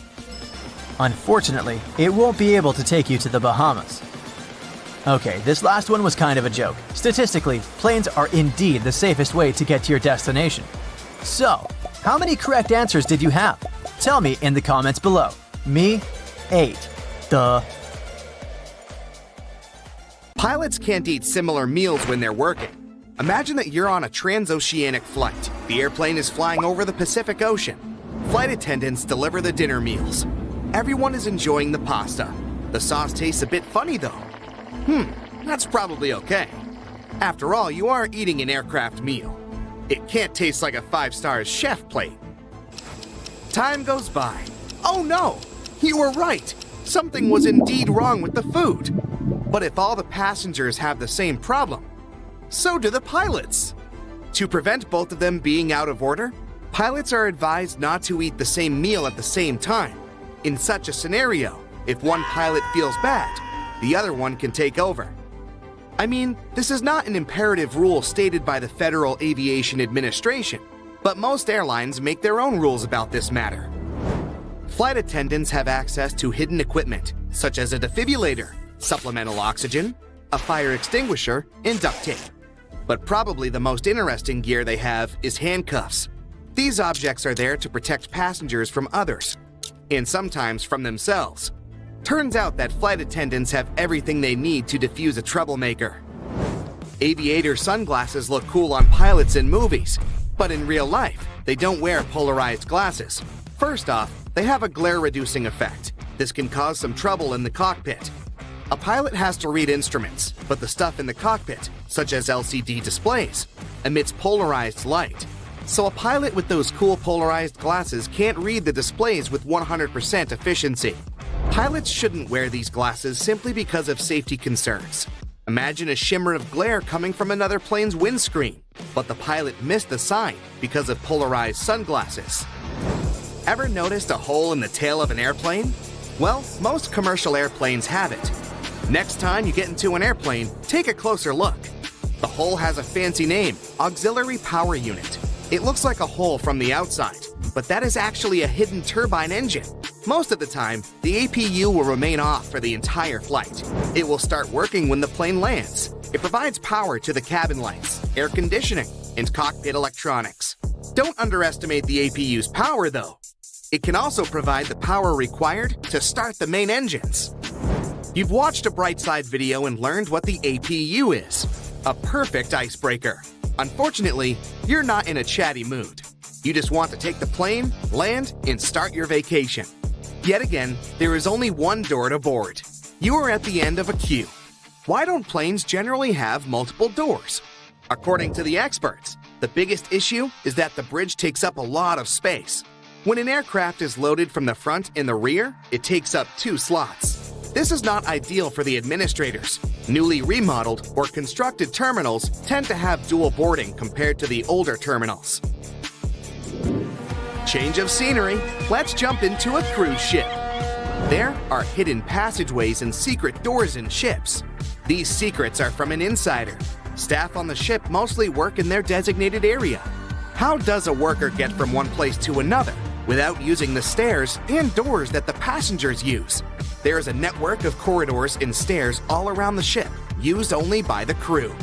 I mean it when I say secret doors. They blend with the walls, so they go undetected by those who don't know where the door is. Maybe you can stumble by accident. Here is a clue. Pay attention to the walls near the guest stairs. Try to think of those gigantic cruise ships as floating metals. This leads me to a cruise cabin fun fact. The walls of the cruise ship cabin are magnetic. Imagine you're traveling to multiple countries on board a cruise ship, a single-month voyage. You collect destination-themed magnets and decorate your cabin. True cruise fans know this magnet magic, so they put a couple of magnetic hooks into their luggage. Neat tip. Use magnetic hooks to add extra storage in your cabin. Hang clothes and accessories, postcards, or hats. Speaking of ships, why do some ships and boats have small holes constantly releasing water? To keep the bilge free of water. Water builds up over time inside the bilge, and the bilge pump automatically pumps the water out again. Ships don't have headlights. Using a headlight could prevent accidents. If they work for cars, why not for ships? Headlights are the source of light, but the light that comes out of them bounces back at the light source at some point. With cars, for instance, headlights work because the area you want lit is narrow, and you can easily take action if you see an obstacle on the road. For ships, this is super hard. The light source should be powerful enough to light the area the captain wants to see. Large cargo ships, for instance, need more than a mile to stop or take action. Plus, imagine how much brighter should the ship's light be to light the whole area in front of it. They do see each other with different sorts of lights called navigation lights. These are small but practical. They arrange it in a standardized way so that ships could see each other. The exciting thing is that they don't just notice one another in the dark, they also understand each other's movements and directions. Here's an example. Imagine a ship with two nav lights. The one on the front is lower, near the ship floor. The other one on the back is high up. This means the vessel goes to the right. It can safely pass by the other ships without hitting them. Trains don't have seatbelts. A bit weird. Every time there is a crash related to trains, this matter comes up. Pretty much nowhere in the world seatbelts are used on trains. Various studies have been made about this issue. Some of them created simulations of accidents, and the results were surprising. Using a seatbelt on a train could potentially increase the number of injuries. In cars, seatbelts are highly effective in protecting the passenger and are used all the time. The logic behind the seatbelt is to protect the person when a collision causes rapid deceleration. But trains carry so much momentum that they don't stop rapidly. On a plane, passengers use a seatbelt on takeoff, during landing, and if turbulence occurs. There are no such things for trains. Entering and leaving a station is not a high risk. Experts believe focusing and making investments are other ways to improve railway safety. Now, you are traveling by train. You look outside the window. There are small stones along the railway tracks to accompany you on the journey. Those stones are formally known as track ballast. They do a very important job. They provide support to and maintain the tracks. They're not there by mere coincidence, though. Now look at the stones closer. You can notice that there is no single smoothly cut stone on the tracks, because they're not regular stones randomly poured at the rails. Each rock has sharp and abrupt edges. Sharp edges hold on to each other. They protect the railroad from harsh concussions. They facilitate water drainage in heavy rain and keep down the grass and other weeds. Now imagine replacing those with round pebbles. They will slide down. Eventually, the ballast will spread out and tracks will fall apart. The last thing you would want, especially if you were a passenger on that train.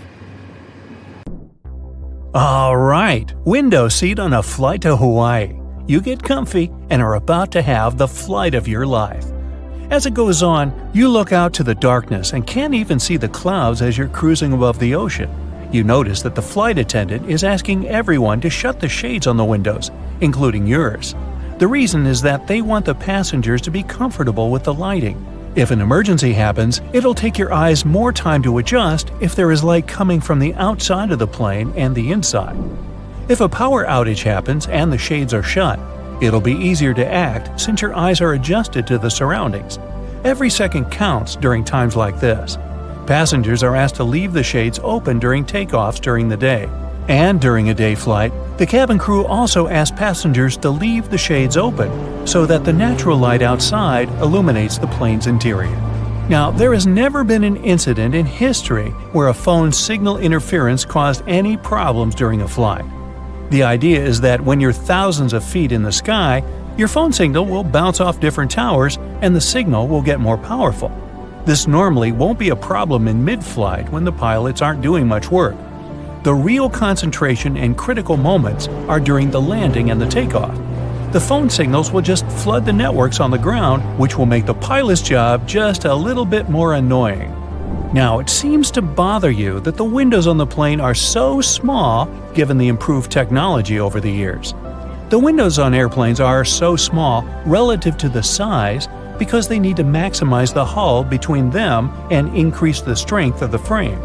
The overall frame over the plane is actually at its strongest if there aren't any windows at all. Metal fatigue occurs over time, originating at the weak points of the plane. The bigger the windows, the weaker the frame. You lift the shades just to take a peek outside. You're so far from the ground, it looks like you're actually closer to space than Earth, but you're only 7% the distance from where astronauts go. Planes can technically go higher than that, but they can't because it won't be good for the passengers and the crew members. Planes can sometimes cause lightning storms during a cloudy flight, but don't worry, you're safe. The static creates lightning whenever a plane passes through, and it can strike while it's moving.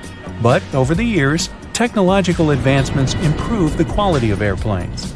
The electrical current of lightning is distributed throughout the aluminum structure so that it doesn't affect the controls.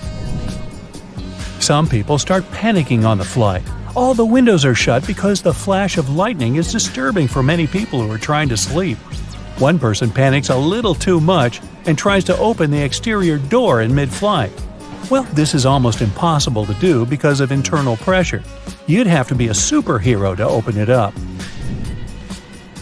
The plane exits the cloud cluster back into normal sky. The flight attendants are bringing out some dinner. You pull out your tray and wipe it clean. It's reported that this is the dirtiest part of the plane. Nope, not even the toilet. After cleaning it, they serve some chicken and little veggies on the side. The smell is incredible, but when you take a bite, it somehow doesn't taste as good. It's because the difference in air pressure and the low humidity alters your taste buds, especially the sweet tooth part and the salty buds.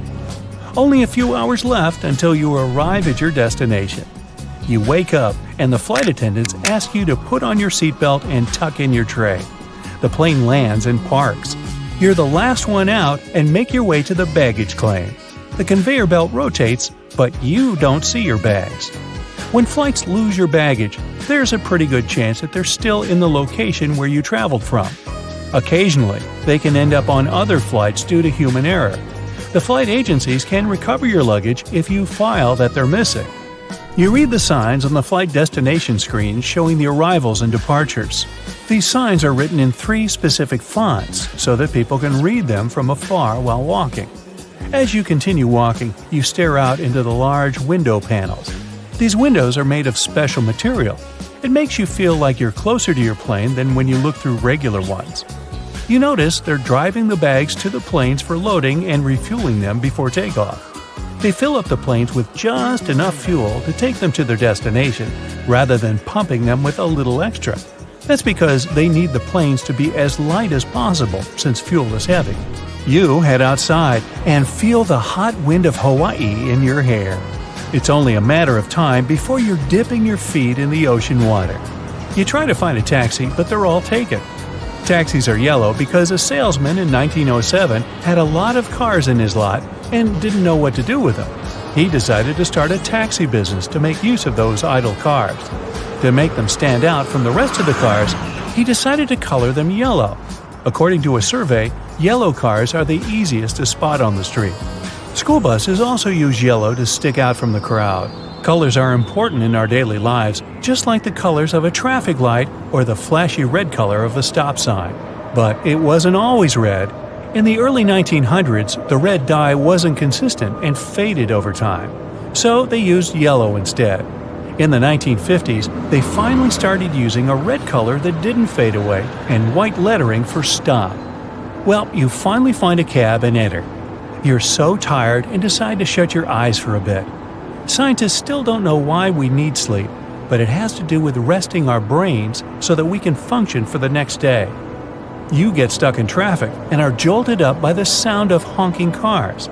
You look out the window and see the ocean filled with people. Instead of waiting in the taxi, you pay your fare, grab your bags that the airline finally found, and head down to the beach. You dip your feet and pick up a large seashell. You put it against your ear to hear the ocean. Of course, you don't exactly hear the ocean, but different frequencies of the ambient noise inside the shell echoing around. The sound just happens to resemble the ocean. You take off your shoes to feel the sand on your feet, but it's so hot that you tiptoe your way to a shady spot. The sand absorbs the heat and can retain it. 85% of sunlight can also reflect off sand and water. You open your bags and get out your towel and lay it on a soft spot. Even though you're sitting in some shade, you're still at risk of getting a sunburn. So you apply some cream to protect yourself. SPF stands for Sun Protection Factor, and the numbers mean how long it will take for the UV rays to affect your skin. After applying it, you dip in the water for a bit and see a large volcano in the distance.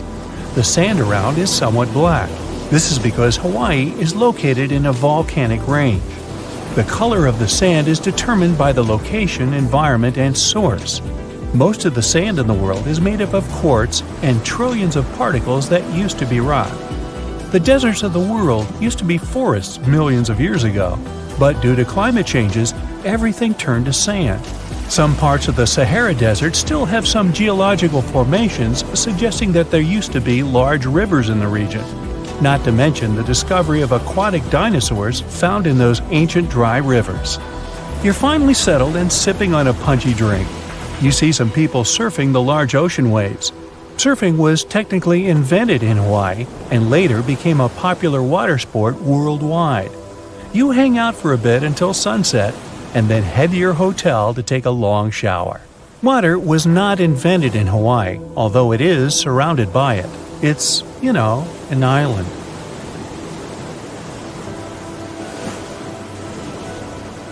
How can spiders survive when they lose a leg? When they're in a dangerous situation and try to run away, they can lose legs and regrow them only a couple months later. They'll survive without any problem because most of the time, their legs come off at break points. Those are joints that contain muscles and constrict, which helps spiders minimize blood loss.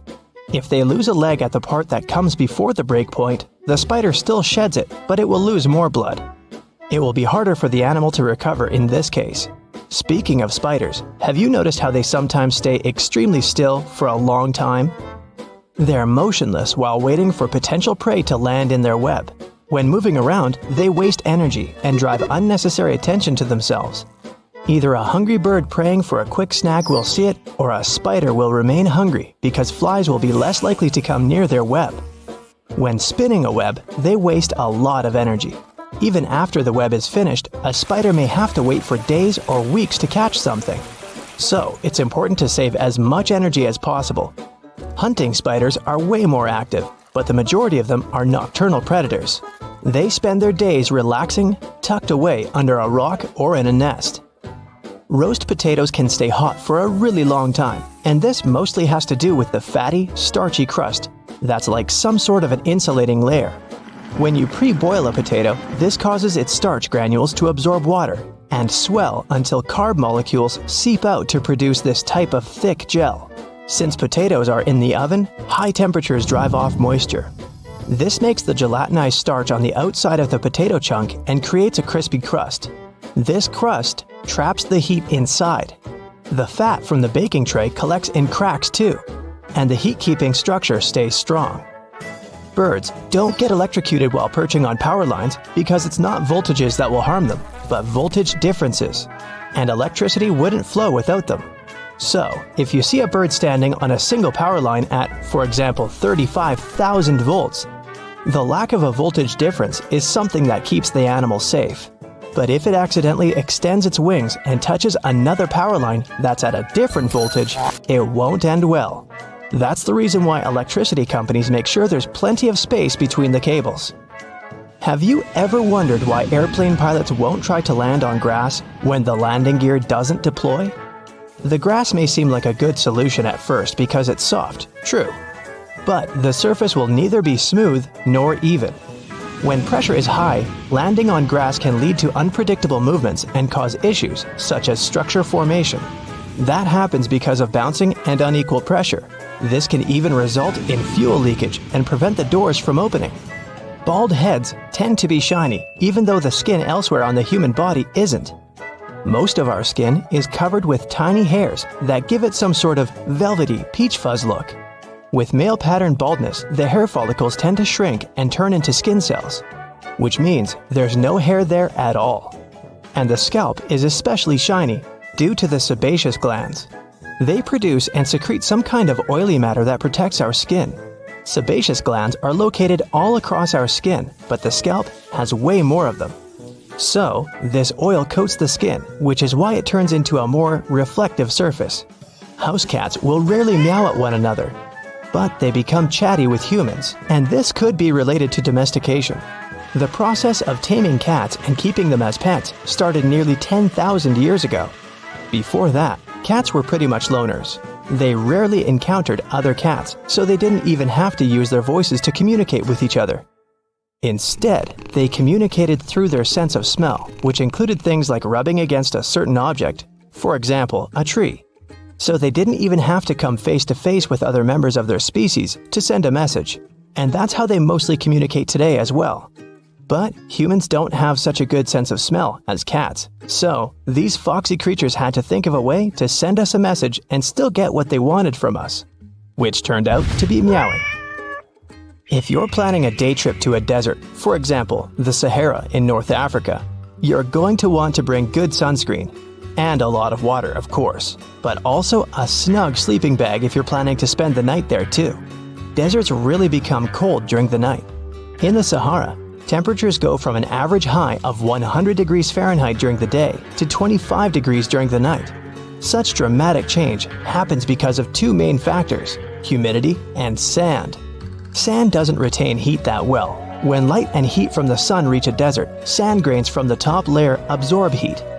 But they release it back into the air relatively quickly. So during the day, the sand radiates the energy coming from the sun, which eventually heats the air and leads to extremely high temperatures. And during the night, the sand is quickly losing heat once again. But this time, there's no sunlight that would reheat the desert. That leaves the sand colder than before and leads to such low temperatures. In arid deserts such as the Atacama Desert in Chile and the Sahara, the humidity is extremely low. That means the amount of water vapor in the air is almost zero. Unlike sand, water does well to store heat. Water vapor in the air traps heat close to the ground. It's like you cover the ground with a huge blanket. That way, you stop it from dissipating into the atmosphere. Also, when the air has a high level of humidity, it requires more energy to heat up. That means it takes more time for that same energy to disappear and for the surroundings to get colder. Since there's almost no humidity in deserts, such areas can both quickly heat up and cool down. If you microwave water for tea, it will taste worse than when it's made with a kettle. That's because the temperature of the liquid is the main factor for a good tea. Water should reach a rolling boil before you pour it over tea leaves, whether they're loose or bagged. It's an easy thing to do with tea kettles, both the electric and stovetop varieties. When the burner or the electric heating element is on, the water at the bottom of the vessel warms up. As it's getting hotter, water through the rest of the kettle comes to the boiling point. A microwave doesn't heat from the bottom up. It creates electromagnetic waves that randomly jump around the box. You probably notice when you try to reheat leftovers, they end up partially frozen in some spots and extremely hot in others. The same will happen with water because it's hard to control microwave energy. Overheated liquid won't be good for tea either. When water goes above 212 degrees Fahrenheit, which is the boiling point for water, it can destroy the compounds that give a tea its specific flavor. Have you ever wondered why those electrical plugs most Americans use have holes in the prongs? The story dates back to the early 20th century when Harvey Hubble Jr. invented different types of electrical plugs. He started with the detachable electric plug, which was the first ever of that type. Some of his designs had prongs with indents. those aligned with tiny bumps inside the electrical sockets. Such an indent and bump system secured the prongs in place after people would insert a plug into a socket. At some point, these indents gave way to holes, which worked in the same way. But that's just part of the story. Most of the modern outlets don't even have bumps anymore. They keep plugs from falling out of the wall by using friction and pressure. Today, some manufacturers insert a rod through all the holes in a line of prongs. That's how they lock them in place while encasing them in plastic. Some also say the holes save metal, which cuts costs of manufacturing in the long term. You get on any airliner and notice the captain always sits in the left seat and the co-pilot on the right. And that's not by accident. The reasons could be historical. One theory goes that the first air forces were recruited from cavalry officers. They used to wear swords on their left side, so it was more comfortable for them to mount horses from the animal's left. When we eventually went from horses to metal birds, the tradition stuck. Another theory involves trains. The first international air route connected London and Paris. During this flight, pilots navigated by following the railroad. History has it that once, when the weather was especially bad, two planes collided because both were flying over the tracks. After that, it was agreed that the aircraft would fly on the right side of the track. Pilots had to sit on the left side of the plane to see how much clearance they had with oncoming aircraft on their left. As for helicopter pilots in command, they usually, but not always, sit on the right. Copters are more unstable than airplanes. That's why pilots prefer not to let go of the cyclic stick. This stick controls the helicopter's direction and altitude. The cyclic stick sits between the pilot's knees, and they use their right hand to hold onto it. The pilot's left hand moves the lever that changes the blade's pitch and presses other buttons on the central console. By the way, both seats have full control of an airplane. There are no regulations specifying which seat the captain and co-pilot should occupy. The co-pilot is just as experienced and capable of flying a plane as the captain. The captain often flies the plane to its destination, and the co-pilot operates it on the way back. Pilots are tested every 6 to 8 months. They use flight simulators and practice all kinds of emergencies. After that, examiners assess them. Safety and technical tests and medical examination also take place regularly. An extra seat in the cockpit behind the pilots is for inspectors who monitor the flight. This seat is also called a jump seat because when you get up from it, it folds up right away. Yep, a lot like movie theater seats. If you're a nervous flyer, pick a seat in the middle of the cabin if possible. Turbulence mostly affects the front and rear parts of the cabin. The middle section, which is over the wings, doesn't get shaken that much. Imagine the plane like a big teeter-totter. Similar principle when it comes to turbulence. Choosing a window seat, you get an opportunity to see how the airplane wings flex and flap. They're designed to move this way. If the wings were stiff, they would snap off once turbulence hit the plane. Well, that's comforting. In most cases, turbulence only drops you a couple of feet down, even though it might feel as if you're falling from the top of the Empire State Building. Woohoo! If the turbulence is strong enough for pilots to ask flight attendants to sit down, the plane can go 10 to 20 feet down. The most extreme white-knuckled turbulence is super rare, but it can make the plane drop 100 feet. So, it's pouring outside when you get on a plane. If you were in a car, you'd simply switch on the windshield wipers and the headlights after turning the key in the ignition. Do pilots do that? Airplanes spark so many questions, and it's time for some answers. Do planes have windshield wipers? Yes, commercial planes do, but they're only used during taxiing, takeoff, and landing. Once a plane reaches its cruising altitude, pilots turn them off. The plane's speed is fast enough to clear the windshields from rain. Wipers might be absent on single-engine airplanes because the propeller airstream blows strong enough to keep the water away. What happens when a plane loses one engine in flight? Actually, it goes, "Hey, has anybody seen my engine? It was just here a second ago." No, nothing special. The plane actually just keeps flying. There are certificates for planes flying over oceans or long distances that state how long they can do it. For example, the Boeing 787 can fly for more than 5 hours without the second engine. It's enough for pilots to plan a safe landing. Well, why is it so cold on a plane? The temperature on board averages 74 degrees Fahrenheit, about the same as in most office buildings. But you feel so cold because your body doesn't move much, producing less heat to warm itself. The crew doesn't turn the heat up because hot air can cause some passengers to faint during the flight. Do airplanes have horns? Yeah, and some of them have a whole trumpet section. Actually, yes, they do have horns, but pilots don't use it to scare away birds or get other aircraft's attention in the sky.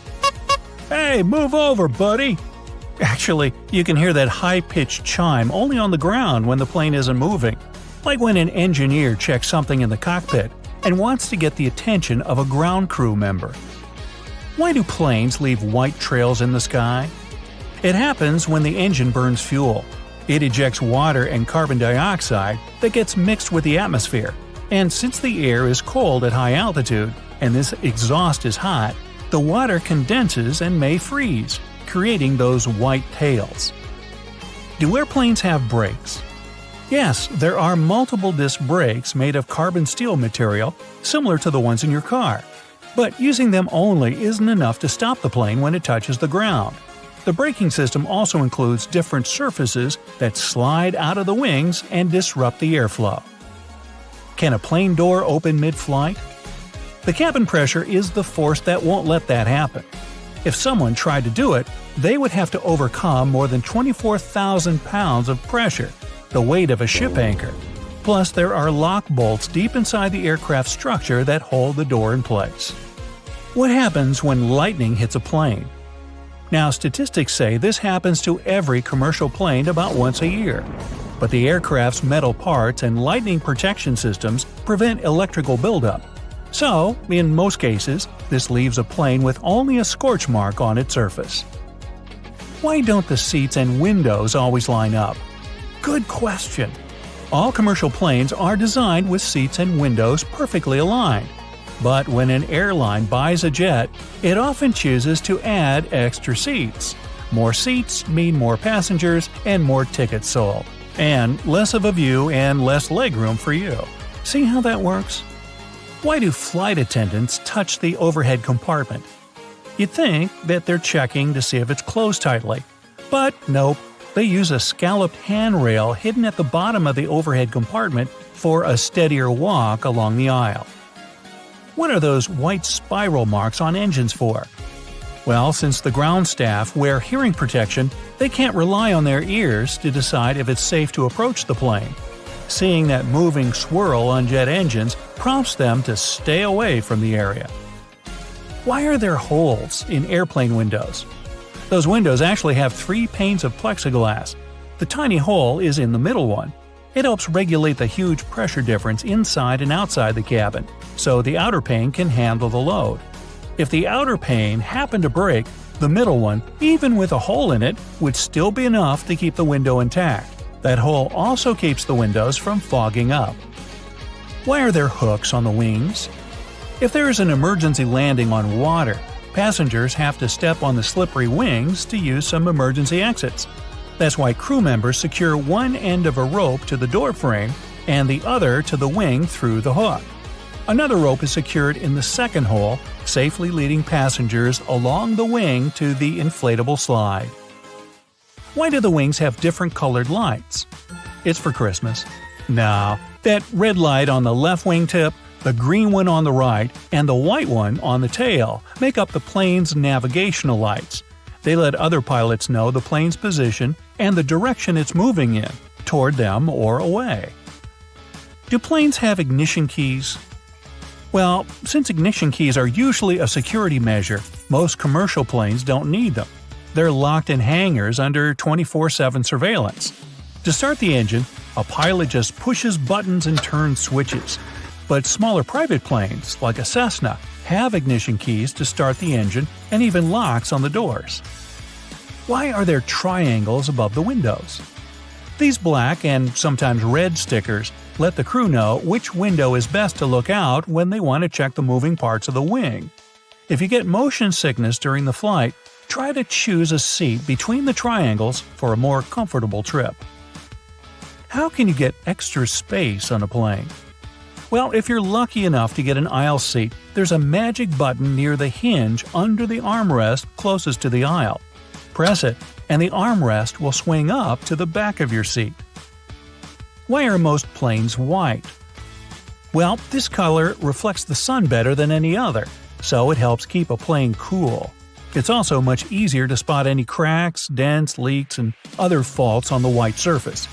And paint makes a plane 1,200 pounds heavier, causing it to burn more fuel. Airlines save money by not painting them. Why don't airplanes have parachutes for passengers? Well, like paint, parachutes would also add extra weight, around 8,000 pounds. Plus, skydivers must go through at least 4 hours of training to learn how to handle a parachute.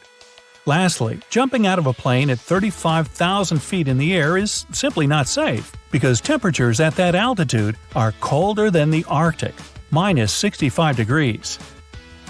Why can't planes fly when it's hot? Well, the molecules in hot air are much more spread out. To lift a plane, you need dense air. That's why it gets harder for a plane to take off as the temperature increases. Besides, scorching weather can overheat the internal machinery or even melt some of its parts. So, if it gets 104 degrees Fahrenheit outside, your flight might be delayed. Why do planes have round windows? The very first commercial planes had square ones, but after some time, they started flying at a higher altitude that demanded the cabin be pressurized.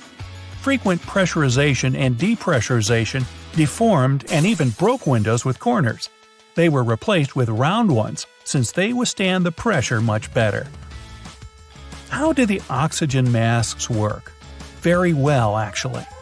If the cabin is depressurized at cruising altitude, it loses oxygen. The masks provide that, but only for 15 minutes. It's okay though. That's long enough for the pilot to descend lower than 10,000 feet, where the air has more oxygen and people can breathe normally. What causes turbulence? Your trip gets bumpy because of 3 main reasons: storms, mountains, and jet streams. Just like an ocean, air creates waves when it meets a mountain, and sometimes it has nowhere to go but up in strong currents affecting a plane. Jet streams are bands of swift winds that appear when warm air masses collide with cold ones. Storm clouds push air away, creating unpredictable waves. Why do planes sometimes dump fuel? If there's an emergency landing, pilots must quickly get rid of excess weight, since they didn't burn it, and get to the destination runway as light as they should be. The lighter the plane, the softer it'll touch the ground, so no blown tires or fire. Why are the doors on the left side? Well, the captain usually sits on that side, so aligning the plane with the terminal jet bridge is easier. They fuel the aircraft and load baggage on the right side. If passengers are coming in on the left, it doesn't disturb those crews. Why do they dim the lights during takeoff and landing? It takes your eyes up to 30 minutes to fully adjust to a dark setting. Dimming the lights at night or dusk prepares them in case passengers need to make an emergency exit.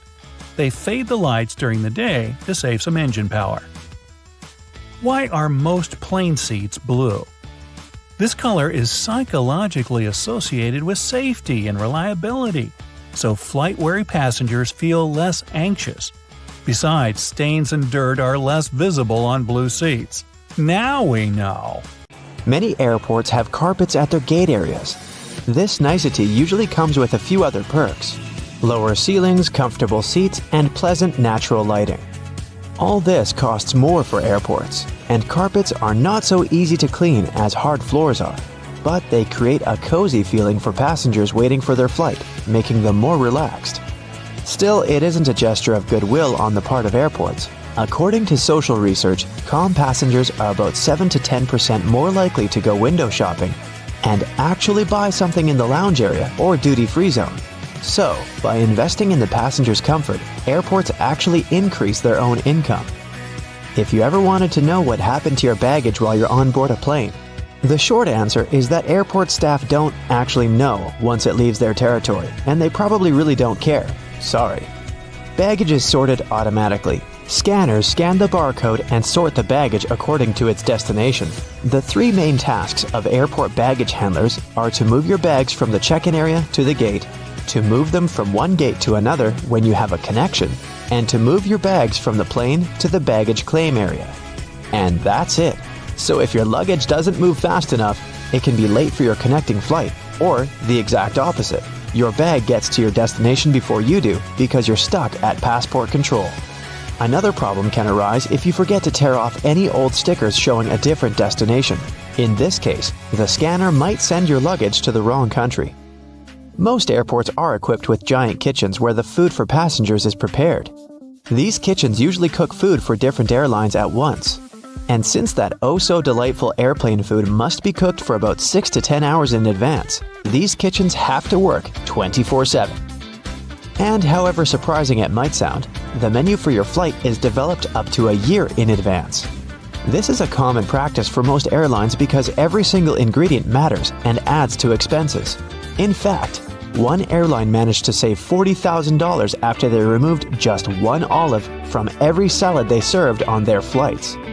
Airport staff sometimes ask passengers to rub their hands on a piece of cloth before putting it into a special machine. It might seem kind of scary, but it's actually harmless. You're simply being checked by a machine called an atomizer. Before their working day starts, employees put samples of dangerous chemicals into the machine. The machine memorizes these smells, and in case a person's hand smells like those chemicals, it alerts airport staff to this danger. You know how it sometimes goes. You come to the security checkpoint, and suddenly, it turns out you have something prohibited to take on board in your carry-on. But don't worry, all the things seized during the pre-flight inspection can be stored at the airport for as long as 3 months. On top of that, you have an opportunity to mail them any address inside the country. Things taken away by security and weren't claimed can also get sold at special auctions and are delivered worldwide. If you have a long layover between flights, going to the nearest hotel to rest might not be the cheapest option. There's a much better trick. Check if the airport or airline sells 24-hour access to the VIP lounge zone. In most cases, you can have free snacks and drinks there and use free shower cabins and rooms for rest at a very affordable price. In multi-terminal airports, search for underground passageways connecting terminals that most people might not know about. For example, at Frankfurt Airport in Germany, there's a walking tunnel between Terminal 1 and Terminal 2 that's mostly used by employees since passengers are simply unaware of its existence. There's an actual term for the first 60 minutes after you clear check-in. The golden hour. It's the time that passengers statistically spend more money in retail and duty-free areas of the airport. And having the most comfortable seats in those areas right in front of the shops is a clever trick to lure you in for shopping. Let's admit, sitting in front of a comfy chair while looking at a flashy sign or shopping window can be tempting, and that's exactly what the airports want you to feel. If your flight is overbooked and you can't fly at the designated time, don't hurry to accept the first voucher you're offered as an apology. Normally, airlines keep raising the stakes until they have enough volunteers to give up their flight seats. And if they don't, and you've been bumped in voluntarily, you can insist on a cash refund instead. Depending on your ticket price and the time of your delay, you might be entitled to as much as $1,300. Most airports have specific experts called profilers. These people practice what's called SPOT, or the screening passengers by observation technique. They carefully analyze facial expressions, gestures, and behavior in order to detect suspicious people. Their job is to notice the nonverbal signs of anxiety, such as people licking their lips, itching, or looking around a lot. If a profiler notices a person acting in a weird or off way, they can invite them for an inspection, where they can talk to a person to find out more about them. Profilers work in both the main halls and in passport control. The typical question they ask is, "What's the purpose of your visit?" Then they check the person's reaction to this inquiry. No matter how reserved a passenger is, if they have something to hide, TSA officers will find out, thanks to the tiniest cues in people's behavior. Before your luggage even gets on the plane, it goes through 5 security levels, and one of them, besides scanning the contents, includes being checked by a special dog that can sniff out dangerous chemicals.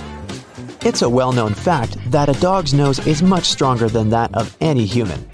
In fact, dogs distinguish smells from 10,000 to 100,000 times better than people do. No wonder airports take advantage of this super sense for security and regularly use these sniffer dogs to detect suspicious substances. What's really cool is that you can't even distinguish a detection dog from its civilian siblings. Unlike police dogs, the ones working at airports aren't trained to frighten or intimidate people. The most popular sniffer breeds are golden retrievers, labs, and German short-haired pointers. Charging your phone at a specifically designated spot can look convenient, but it's not really safe. If the charging station only allows you to plug in your cord, you might get malware installed on your phone with you none the wiser. The only safe way to charge your phone or tablet is to find an electric socket and use it with your own charger. Same goes for free airport Wi-Fi, apart from the airports requiring you to authenticate yourself more often than not. Someone can easily access your data while you're using an unprotected Wi-Fi hotspot. It's safer to use your mobile data, but if you absolutely have to use the airport's Wi-Fi, best clear or encrypt all your important data on your device. It might be exasperating to take your laptop out of your carry-on at the security check every single time.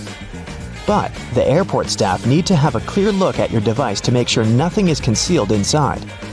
On the screen of an X-ray scanner, a laptop looks like a semi-transparent object with a clearly visible hard drive, CD drive, and whatnot. But security officers can't see what's behind some of those parts. For example, a dense and rather large battery. People tend to choose the closest security line to them. If that line turns out to be super crowded, just look around after ID and ticket check. You may see another checkpoint with much fewer people. Some checkpoints at the airport are situated at the far edges of the terminal, and that's why passengers fail to notice them. Applying for a TSA pre-check can be a great time saver for traveling in and out of the US. Being a member of this program has some great perks. First, getting through security and passport control happens faster. If you're a pre-check traveler, you won't have to take off your shoes or remove your belt, and forget about placing your stuff like liquids and laptops in special bins. If you aren't flying to or from the US, then you can look up similar services available in your country. If you're flying economy class but don't like it, who does? Check in online and check out the seating options about 4 days before your flight. It's about that time that airlines typically start upgrading seats, and you might get an upgrade to business class for a small fee or even sometimes for free. You can also ask for an upgrade when you're already at the airport. Most people forget about this opportunity or simply don't care, so you might just get lucky. With a population of only 730,000, Alaska is home to almost 8,000 pilots. That's more than 1% of the entire state. There are 6 times more pilots and 16 times more aircraft per person than in the rest of the country. It might seem strange for most people, but flying is a big part of life in Alaska. Despite being the biggest state in America, bigger than the next 3 biggest states combined, it has one of the smallest networks of roads in the country. Only 20% of the land is accessible by road. So, having a boat or a plane makes it a lot easier to get from point A to point B. Being less built up has its advantages as well, though. Alaska has 16 national parks, more than 12,000 rivers, and around 100,000 glaciers. If you want to get closer to nature, Alaska would be an incredible place to visit. You can even see the aurora borealis there. When most people think of the coast, they imagine golden beaches and palm trees, but Alaska actually has the most coastline in America. No other state even comes close, with Alaska having 5 times as much coastline as second-place Florida. Alaska has the lowest population density. It has such a small population relative to its size that if Manhattan had the same density of people, only 16 people would live there. Now, New York City is far smaller than Alaska in terms of geographical size, but more people live there than in almost 40 other states. There are more than 27,000 people in 1 square mile of the city. Hey, speaking of other states, only 1 letter doesn't appear in any state name. Q. Really? Arizona produces so much cotton every year, they can make 2 t-shirts for every American out there. Get equipped for any season with brand new Brightside merch. Click the link and grab your print. The Empire State Building is so big, it even has its own zip code, 10118. It's like a city of its own. If you're on the street and somebody drops a penny from the top of the Empire State Building, no worries. The faster it falls, the more air resistance increases, so it won't reach a speed high enough to cause much harm. It still might sting a little, though. Scientists discovered a unique species of ant that only live in New York City. They were found in just one 14-block strip. They've been nicknamed Manhattans. Sounds like one of my puns, but no, I can't claim credit. The United States' first ever commercial passenger flight happened in 1914. It took just 23 minutes and only traveled a short distance within Florida, from St. Petersburg to Tampa. Yet people paid $400 for the luxury, which would be $8,500 today. The oldest city in the U.S. that has been continuously inhabited is St. Augustine, Florida. It was founded in 1565. Mount Everest is famous for being the tallest mountain in the world, but that's only true if you consider mountains that are above sea level.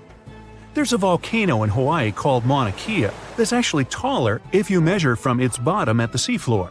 It is 33,500 feet tall from base to peak, while Mount Everest measures in at a little bit more than 29,000 feet. When in Hawaii, try not to get too close to Kilauea. It's one of the most active volcanoes on our planet. It's been constantly erupting for over 35 years now. The longest it's been inactive was around 18 years, all the way back to the middle of the 20th century. The United States, China, and Argentina are home to the most dinosaur fossils in the world. They have the most individual fossils and the widest variety of species.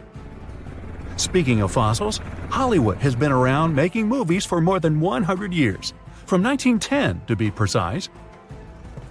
The wild Mustang is an iconic animal and likely one of the main things that comes to your mind when you picture the old American West.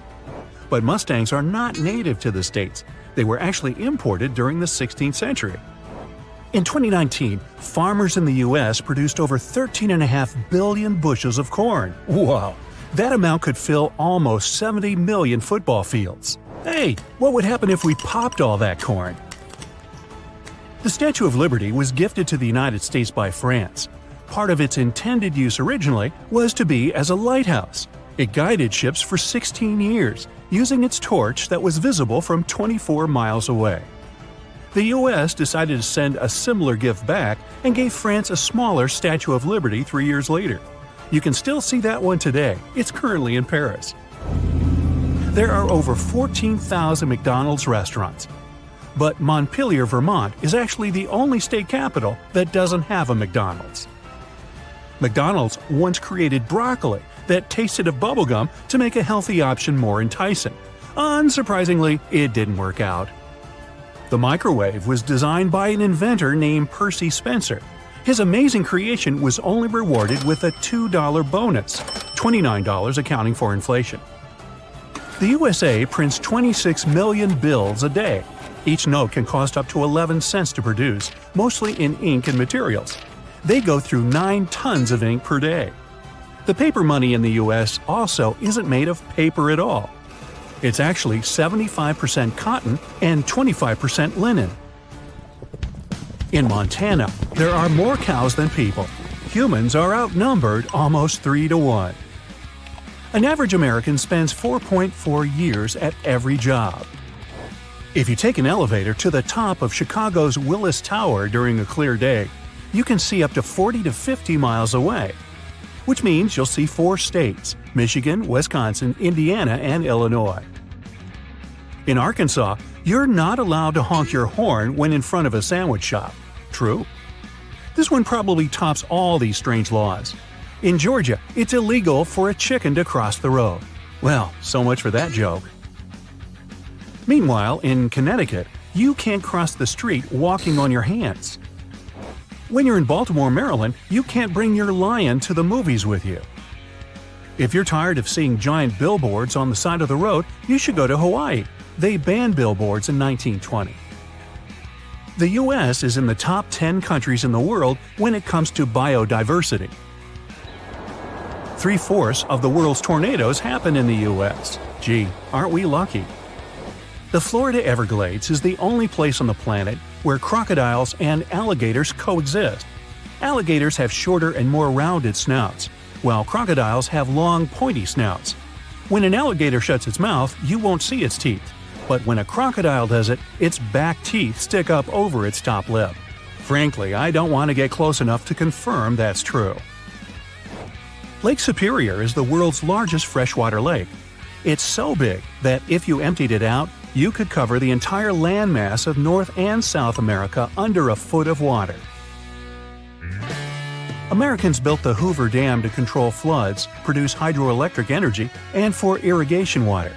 Its construction used so much concrete that it could be stretched across the entire country or used to build a 2-lane highway from New York City to San Francisco. Americans love pizza so much, they eat around 100 acres of it every day. If we took water from all the rivers on Earth and poured it into the Grand Canyon, the canyon would only be half full. The entire area could hold 2 quadrillion gallons of water. That's 2 with 15 zeros. The title for the fastest-speaking state goes to Oregon. Some scientists studied more than 4 million phone calls and found that Oregon, Massachusetts, and the upper Midwest states have the fastest speech patterns. You can find the word Peachtree in the names of over 70 streets in Atlanta, Georgia. Peachtree Circle, Peachtree Street, Peachtree Center Avenue, and so on. How peachy! Crater Lake in Oregon is the deepest lake in the U.S. at almost 2,000 feet deep. The lake is technically an active volcano, but it hasn't erupted recently, so it's safe to swim in at certain times. But boy is it cold! Uh-oh, the power just went out again. In a lot of cases in the U.S., this is caused by animals. More than 1,000 outages are caused by animals per year, and squirrels contribute to about 10% of those. Yellowstone National Park is more than 11,000 years old and bigger than Delaware and Rhode Island combined. It has over 10,000 geysers, hot springs, mud pots, and other hydrothermal features, which is half of the total number you can find in the entire world. Just don't go swimming in them. It'll, cook you. Are the letters SSSS on your boarding pass a reason to worry? What's much more dangerous than turbulence? Should you really be the first to board the plane? You're about to figure it out. You might have noticed that most planes have blue seats. There's no mystery here. Airlines opt for this color because it's considered to have a calming effect. This color supposedly puts passengers at ease and helps even the most nervous flyers to relax. But there's also another, more practical reason. Stains, dirt, and scrapes are less visible on dark blue fabric. Never throw your boarding pass away in a public place. It contains tons of your sensitive information, including your name and frequent flyer number. This, in turn, may allow someone else to check your future bookings, change your seat, or even cancel your flights. So the best way to deal with the boarding pass for a flight you've already boarded is to take it home and feed it through a paper shredder. By the way, if you ever see the letters SSSS or S on your boarding pass, get ready for additional security checks. Instead of these letters, there may be a checkerboard pattern. Anyway, if you have any of these marks, your carry-on luggage can also undergo a thorough inspection. Why might they choose you for secondary screening? Some of the criteria are making a one-way reservation or paying cash for your ticket. In some cases, the selection is absolutely random. Look, your gate is open and the boarding is started. Wait, where are you running? There's no need to hurry. The trick experienced Globetrotters use is always board last. For one thing, you don't have to waste time standing in line. Then, there are fewer people on the jetway and in the aisle, and you spend less time on the plane. No one is going to take your seat anyway. There's one exception though. If you have a bulky carry-on bag, it may make more sense not to board last. Otherwise, the chances are high that all the overhead bin space will be occupied by the time you reach your seat. And then your bag may end up in another part of the plane, and you'll have to wait till the other passengers disembark before you get to your luggage. Duh! Before takeoff and landing, flight attendants usually flip a small switch on the bathroom door. This prevents it from flying open when it's not supposed to. With the same ease, a flight attendant can open the door when someone is inside. Look, they only need to lift the lavatory sign and move the knob into the unlocked position. Pilots don't worry about turbulence. That's because they know that there is a thing way more dangerous than any turbulence. It's an updraft. In most cases, turbulence only drops you a couple of feet down, even though it might feel as if you're falling from the top of the Empire State Building. If the turbulence is strong enough for the pilots to ask flight attendants to sit down, the plane can go 10 to 20 feet down. The most extreme white-knuckle turbulence is super rare. But an updraft is a big air mass, part of a storm or some other weather phenomenon, moving upwards. Pilots don't see updrafts on their radars at night, and when a plane hits one, it feels like driving over a huge speed bump at 500 miles per hour. An updraft is also extremely treacherous because it can push an aircraft upward to dangerous altitudes. Modern planes have a special system that detects other aircraft, mountains, and different solid objects in their path. 10 miles away from another plane, and a voice in the cockpit starts chanting, "Traffic, traffic." 5 miles closer, and the same voice begins to give pilots the directions. Airplanes can operate with one engine, even during takeoff and landing. Both engines failing simultaneously is almost unheard of, but even then, a plane wouldn't drop from the sky like a rock. Pilots would have up to 20 minutes to find a suitable place to land. The way the cabin is pressurized has a great effect on your taste buds. You lose up to 30% of your ability to taste sweet and salty things. In other words, it's not that airplane food isn't tasty, you just don't feel its flavor. That's also the main reason why airline catering companies add extra salt and spices to the dishes they cook. But you know what may help you? Noise-canceling earphones. For some reason, that probably has a scientific explanation. Cutting off all that noise around can help your taste buds. Each of those dings you hear during the flight has its own meaning. In most airlines, a boing soon after takeoff indicates that the landing gear is getting retracted.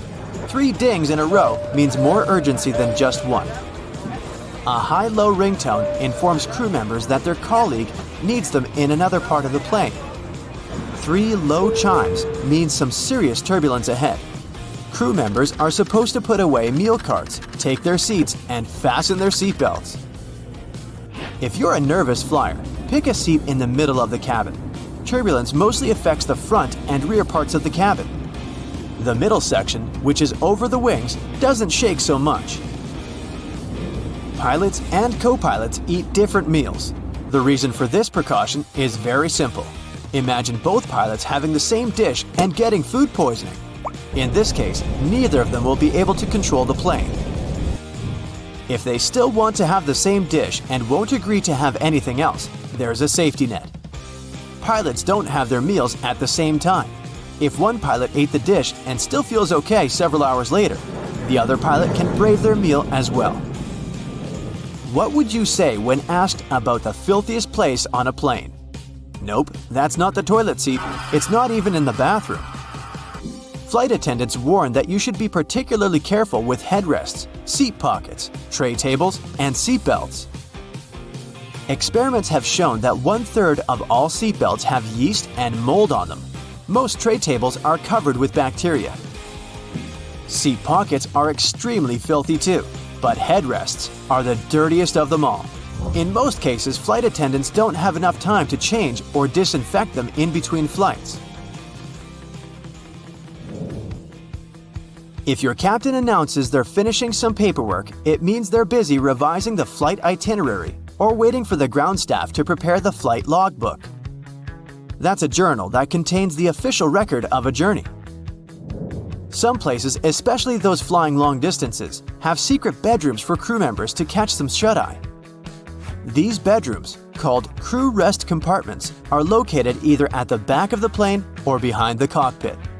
Such a compartment can have up to 10 comfortable beds where flight attendants can have a rest. Plane windows are made of super strong plexiglass that can easily cope with high speeds.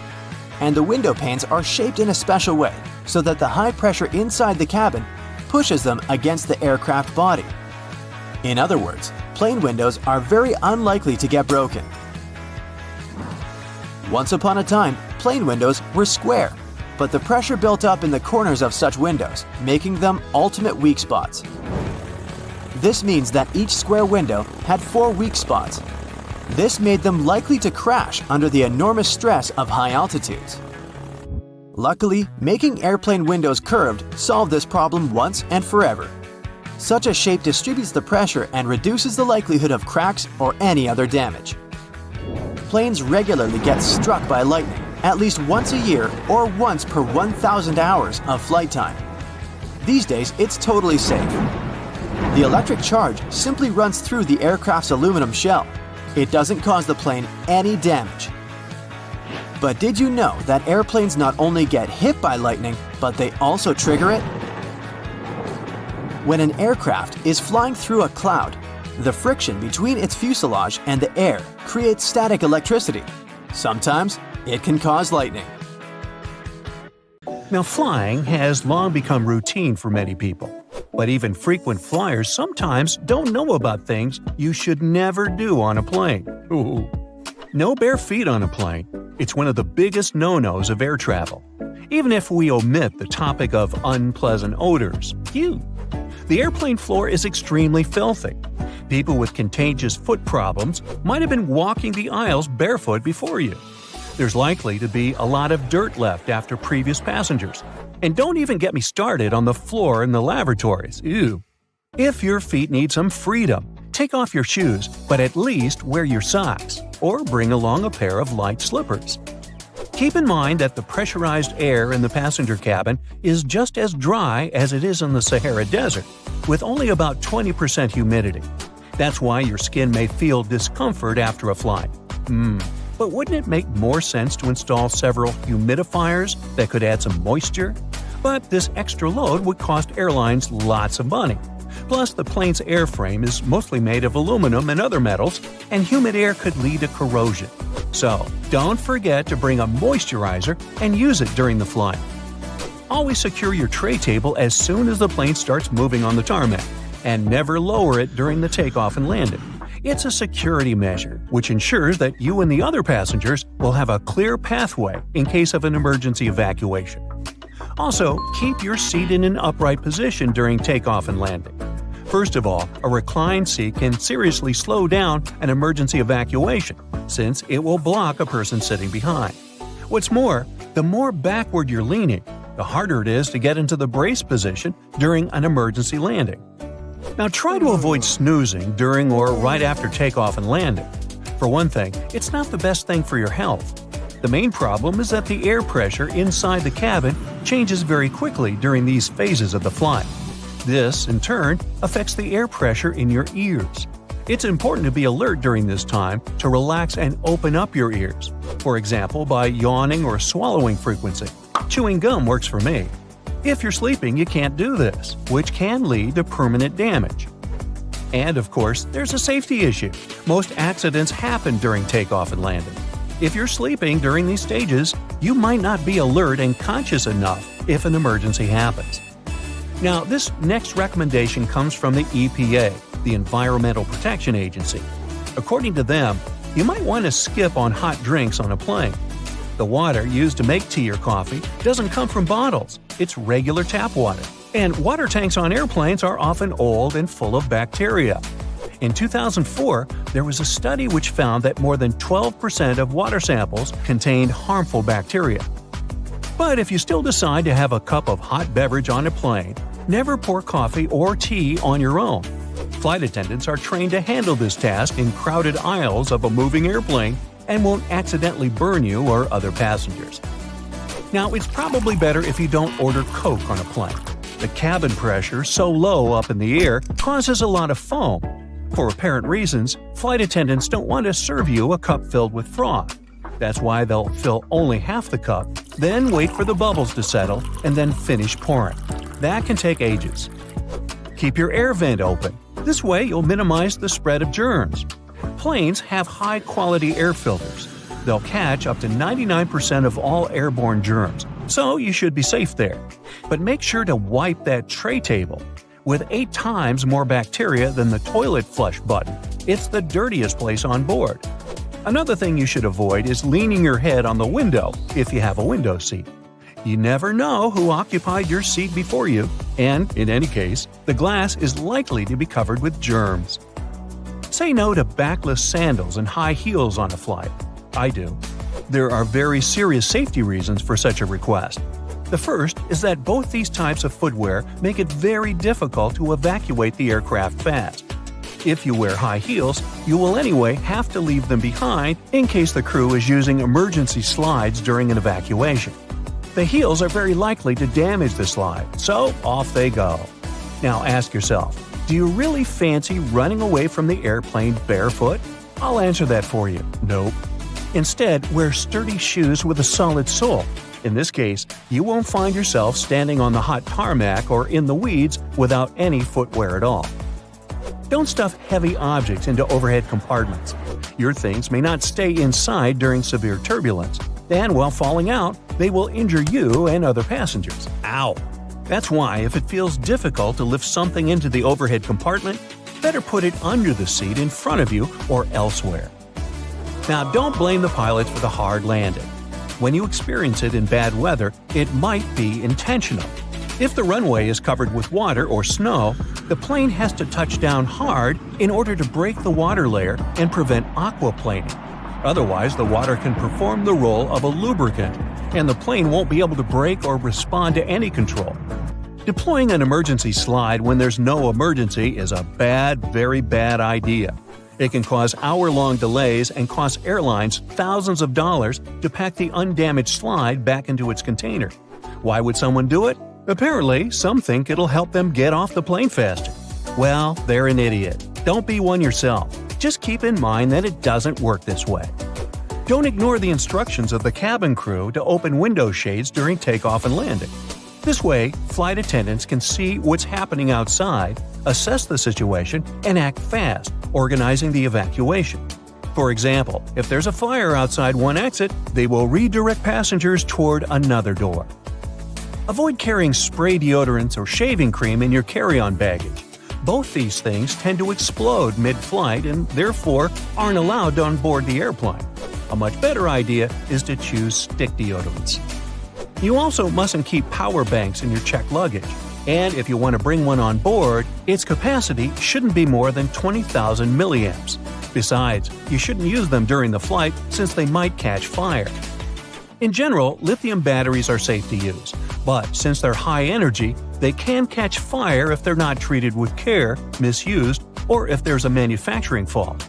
Such batteries have been the cause of quite a few fires on board airplanes, as well as during ground handling. Do not worry about airport scanners, they won't harm your health.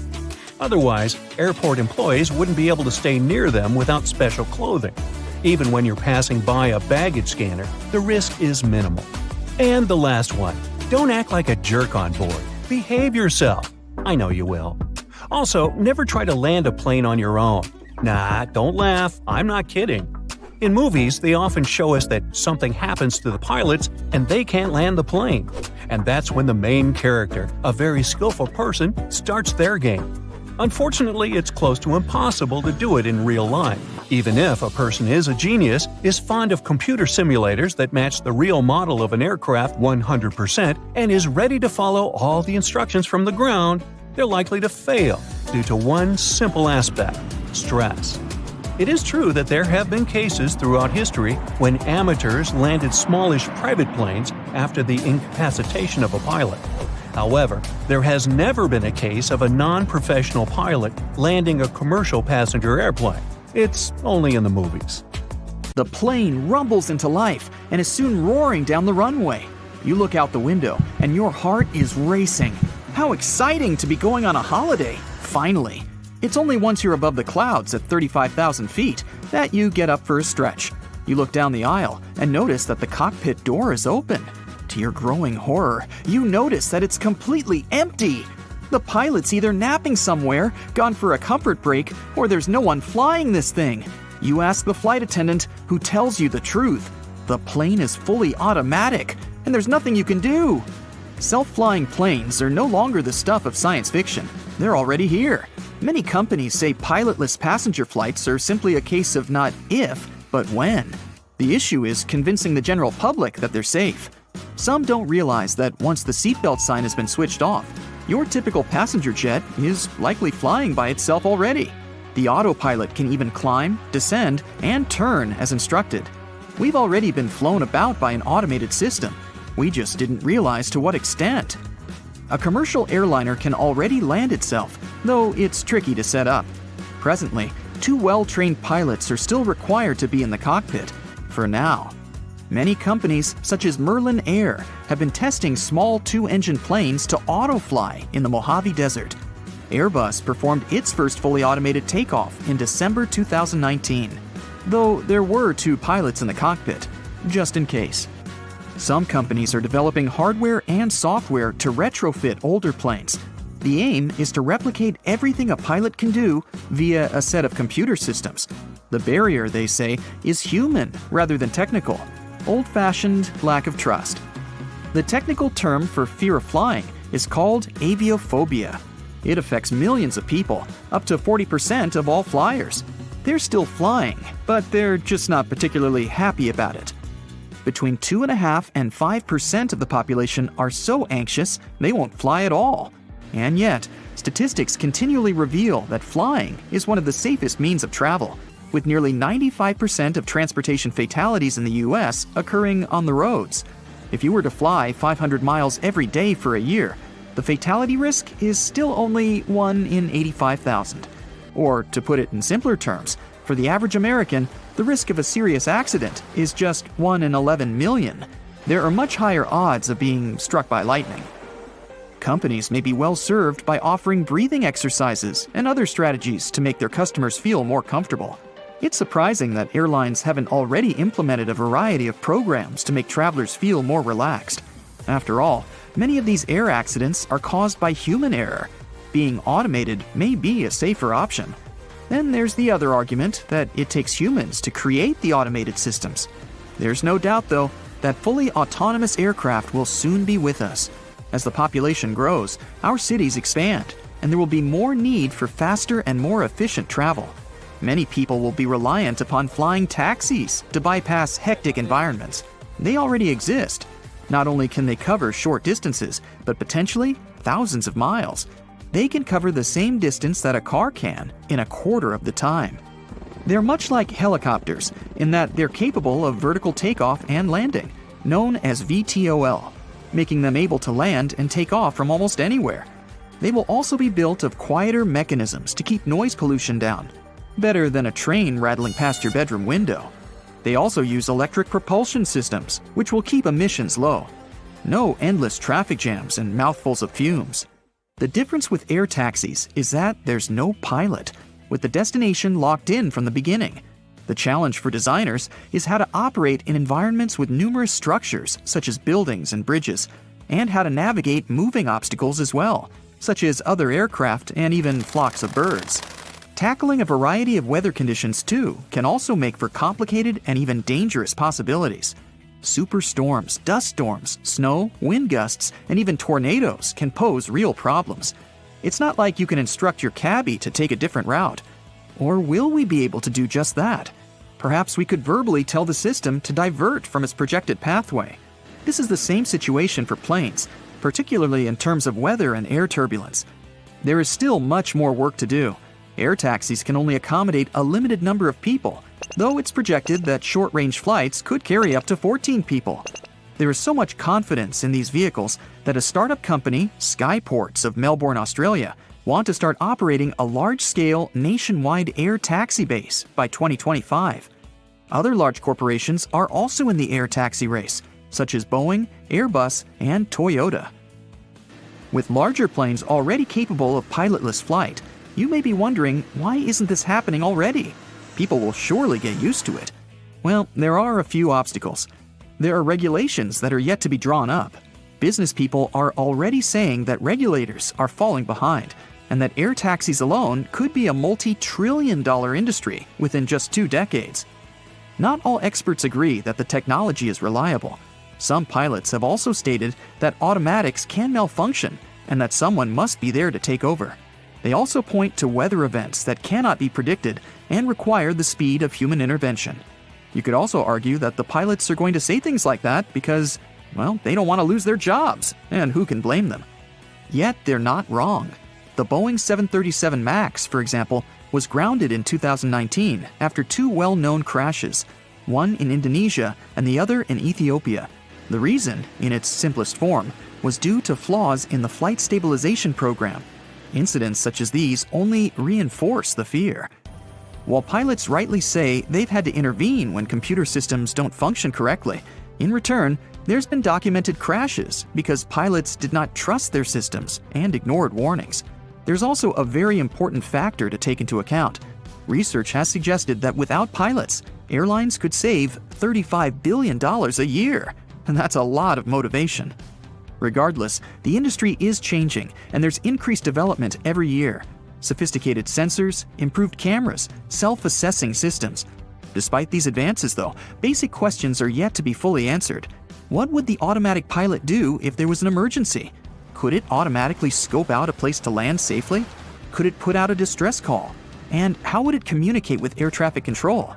This uncertainty is what makes people fearful. We only have to look to drones to see what's already possible. Whether operated via smartphone or from onboard a ship, drones are unmistakably becoming more commonplace and performing an array of tasks. From filming whales to delivering parcels and long-range intelligence gathering, they map inaccessible terrain and use thermal sensors for search and rescue operations. They can even drop in supplies in disaster situations. They're literally saving lives. Their usage has tripled from 2019 to 2021 and is expected to do so again by the end of 2022. And yet, none of this is actually new. Over a century ago, the British developed unmanned aerial vehicles, or UAVs. They managed to fly a radio-controlled monoplane on March 21, 1917. More prototypes were developed over the decades, and in the 1940s, thousands of pilotless drones, or OQ-2 radio planes as they were known, were built. Many variations have been used ever since.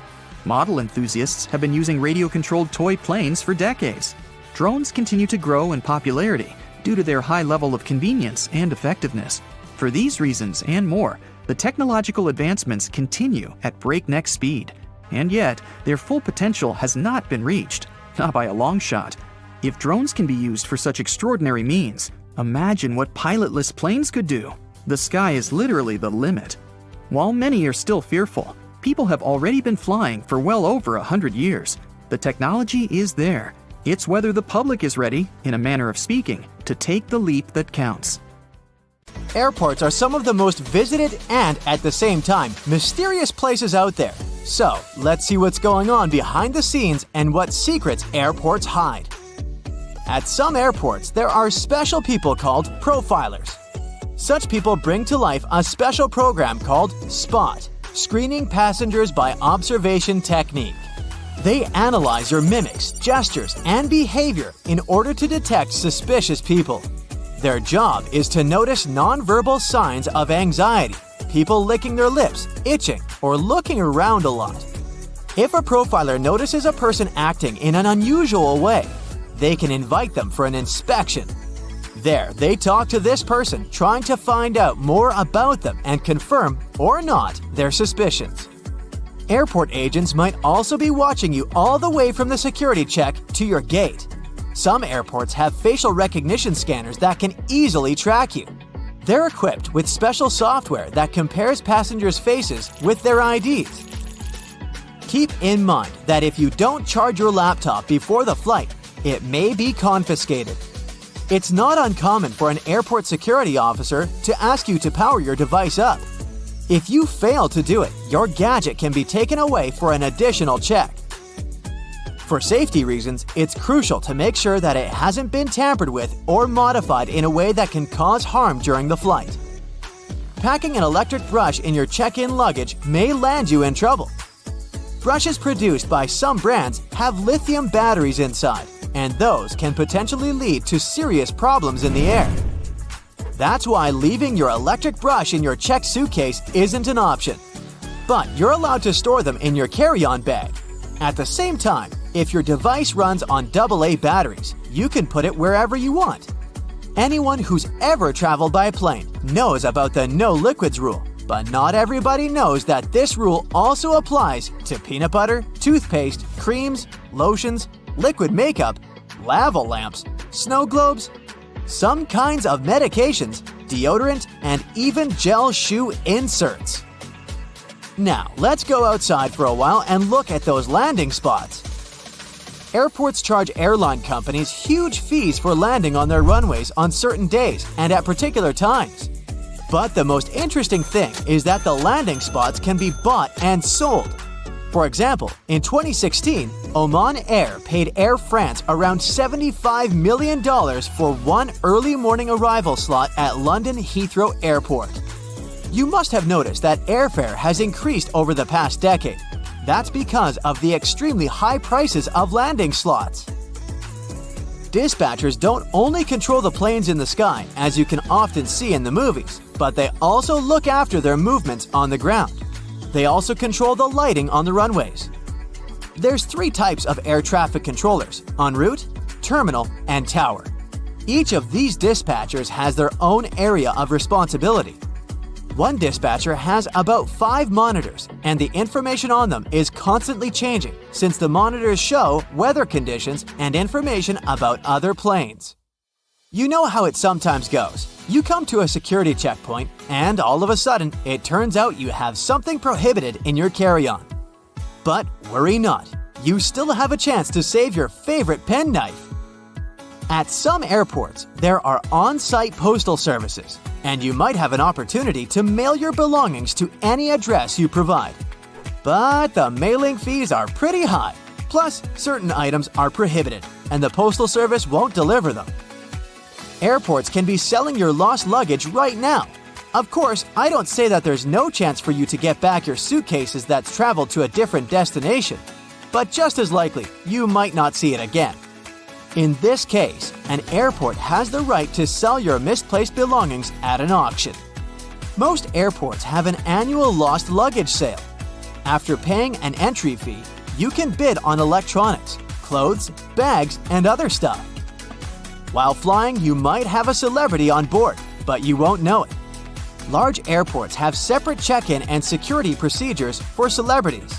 They often board the plane directly through a hidden door located beside the jet bridge.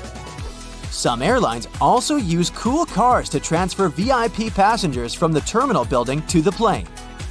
At the same time, most people come to the airport well ahead of time. And the most popular activity while waiting for a flight is wandering through the duty-free zone. And even though people rarely plan to buy anything there, different products end up in their shopping baskets. That's because lots of airports are designed in a special way that makes people feel relaxed and at ease. I'm talking about all those huge windows, a lot of light, massage chairs, and comfortable seating areas. And statistically, calm passengers are 10% more likely to spend money on retail, duty-free, and food. Designers put a lot of thought into airport layouts. It helps to ensure the smooth flow of travelers. And the main point here is easy navigation that can prevent people from getting lost. This is achieved through subtle but very effective design cues. And placing duty-free zones between security checkpoints and boarding gates is one of them. They supposedly help you relax after clearing security and lead you where you need to go.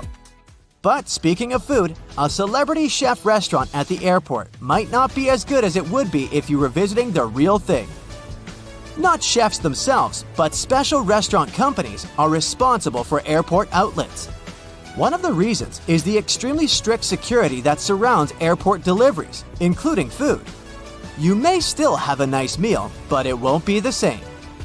Now, I'll tell you about one more way airports manipulate you into spending your money. They make you walk through the shiny duty-free stores straight after the security check. But the most curious thing is that the walkway through such stores usually veers to the left.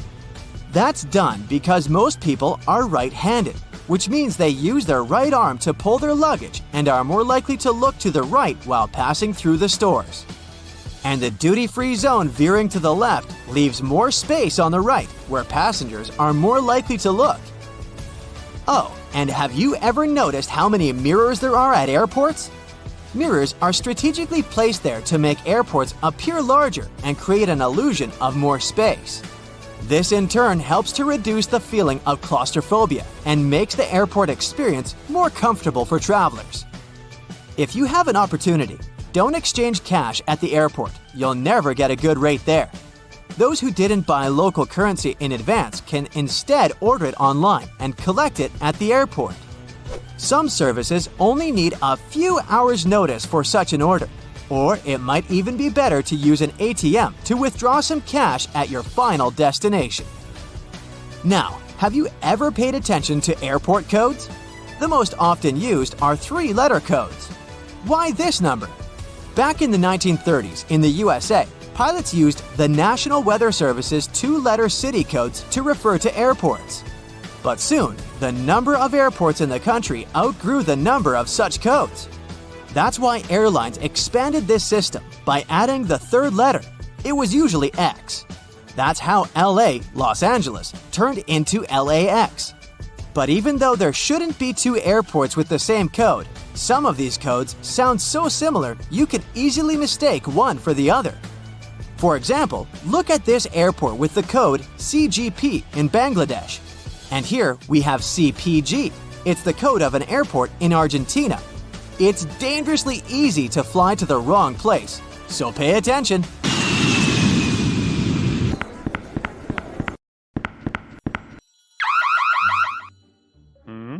Hey, you've got the wrong person. I'm just a manager going back home from my annual vacation in Europe. The TSA agent pulls out a massive chunk of delicious French cheese from your hand luggage. Turns out, you can only grab really small amounts of soft cheese on board, since it's considered to be liquid. Fun fact, you can bring a cheese grater on board without any problems, but you can grate no more than 3.4 ounces. That's the maximum cheese amount. Wait, you can't grate it. Cheese should be safely sealed in a plastic bag. Good news, hard cheese is fine to travel with. Okay, they took your cheese. A large bottle of water, you're bad. Some cream tubes and other fancy souvenirs. Look at that fine Swiss knife you grabbed in Geneva. It now risks ending up in an auction. If you're lucky enough, the airport might provide a shipping service to get your precious souvenirs and even cheese, if it doesn't go bad, to your home for a fee. Still, not all the airports do this. So, some of the banned items will go to an auction to raise money. The confiscated items are usually sold in bulks, so it's going to be pretty hard to find the ones that you had to leave behind. Some other objects with more specific purposes are donated to different organizations. Pepper spray, for instance, would go to a police training academy. As for cheese, prohibited exotic fruits, and other food and water, well, they usually just get disposed of. Some items, especially really bad and dangerous ones, may be simply melted or destroyed. Magic 8 balls pose no danger, but they have to be checked in luggage. The problem is the liquid inside them. Yeah, it might be less than 3.4 ounces, but let's face it, it's hard to count the exact amount. Ask your ball if you can take it on board. It's likely to give you a "don't count on it" answer. Relieving gel insoles are a bit disturbing on board. The problem is the same. It's impossible to count the exact amount of liquid. So, no gel insoles, and no gel candles either. Perfume and nail polish are kind of forbidden too. It's not only about liquid on-board restrictions, but also about etiquette rules.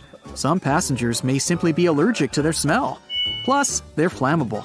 As for nail polish removers, opt for an acetone-free version, since acetone is a no-go for hand luggage. Anyway, you can grab a bottle of perfume as long as it's not too large and you don't use it on board. It would be a pity to leave a whole bottle in the trash bin before boarding.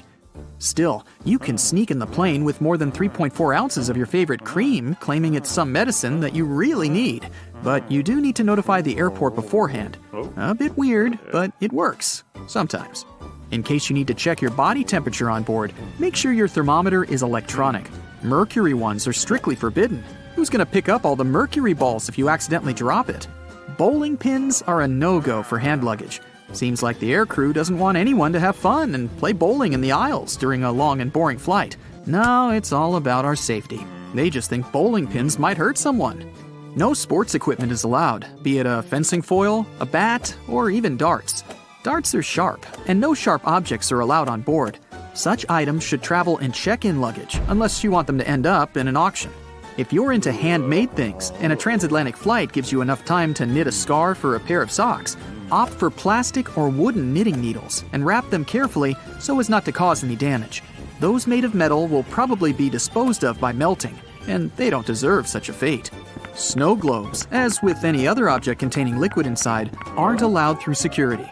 If your snow globe is as small as a tennis ball, you may be lucky to have it allowed, but it's better to play it safe and check the snow globe in. Liquid bleach is definitely a weird object for hand luggage, even if you're traveling in a white shirt. First, it's not allowed on board because it's highly flammable.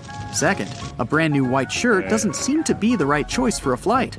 Coffee and turbulence just don't mix. Third, the bathroom on board is far too small for laundering. If you're a hairdresser on a business trip, you'll probably have to invest a bit more when booking your flight. No hair bleach is allowed on board. Scissors aren't welcome either, unless their blades are 4 inches or shorter. By the way, scissors that aren't allowed to fly are often donated to schools, which is a good alternative to disposing them. Bad news for hairdressers again.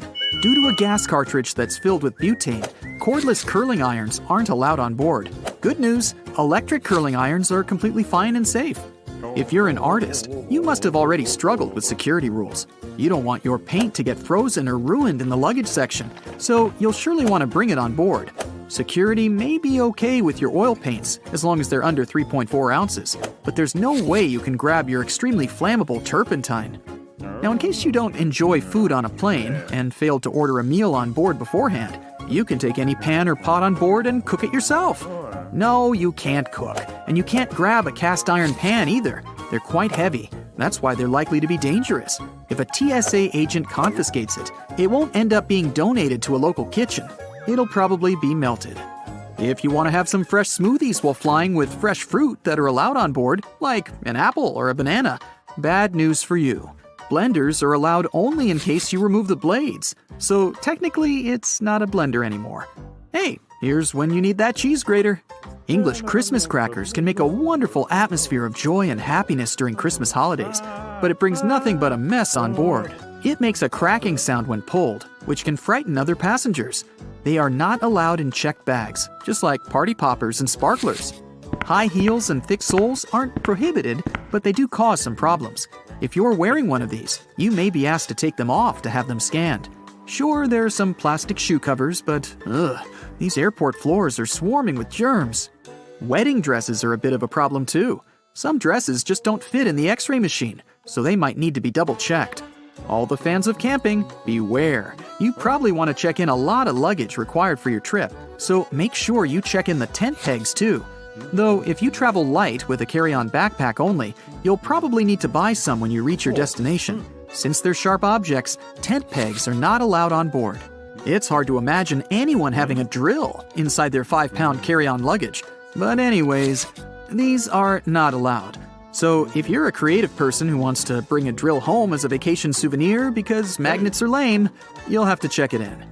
If you want to sneak in a plane with a dry ice DIY fridge, you're almost sure to fail. It's flammable, so safety regulations definitely prohibit it on board.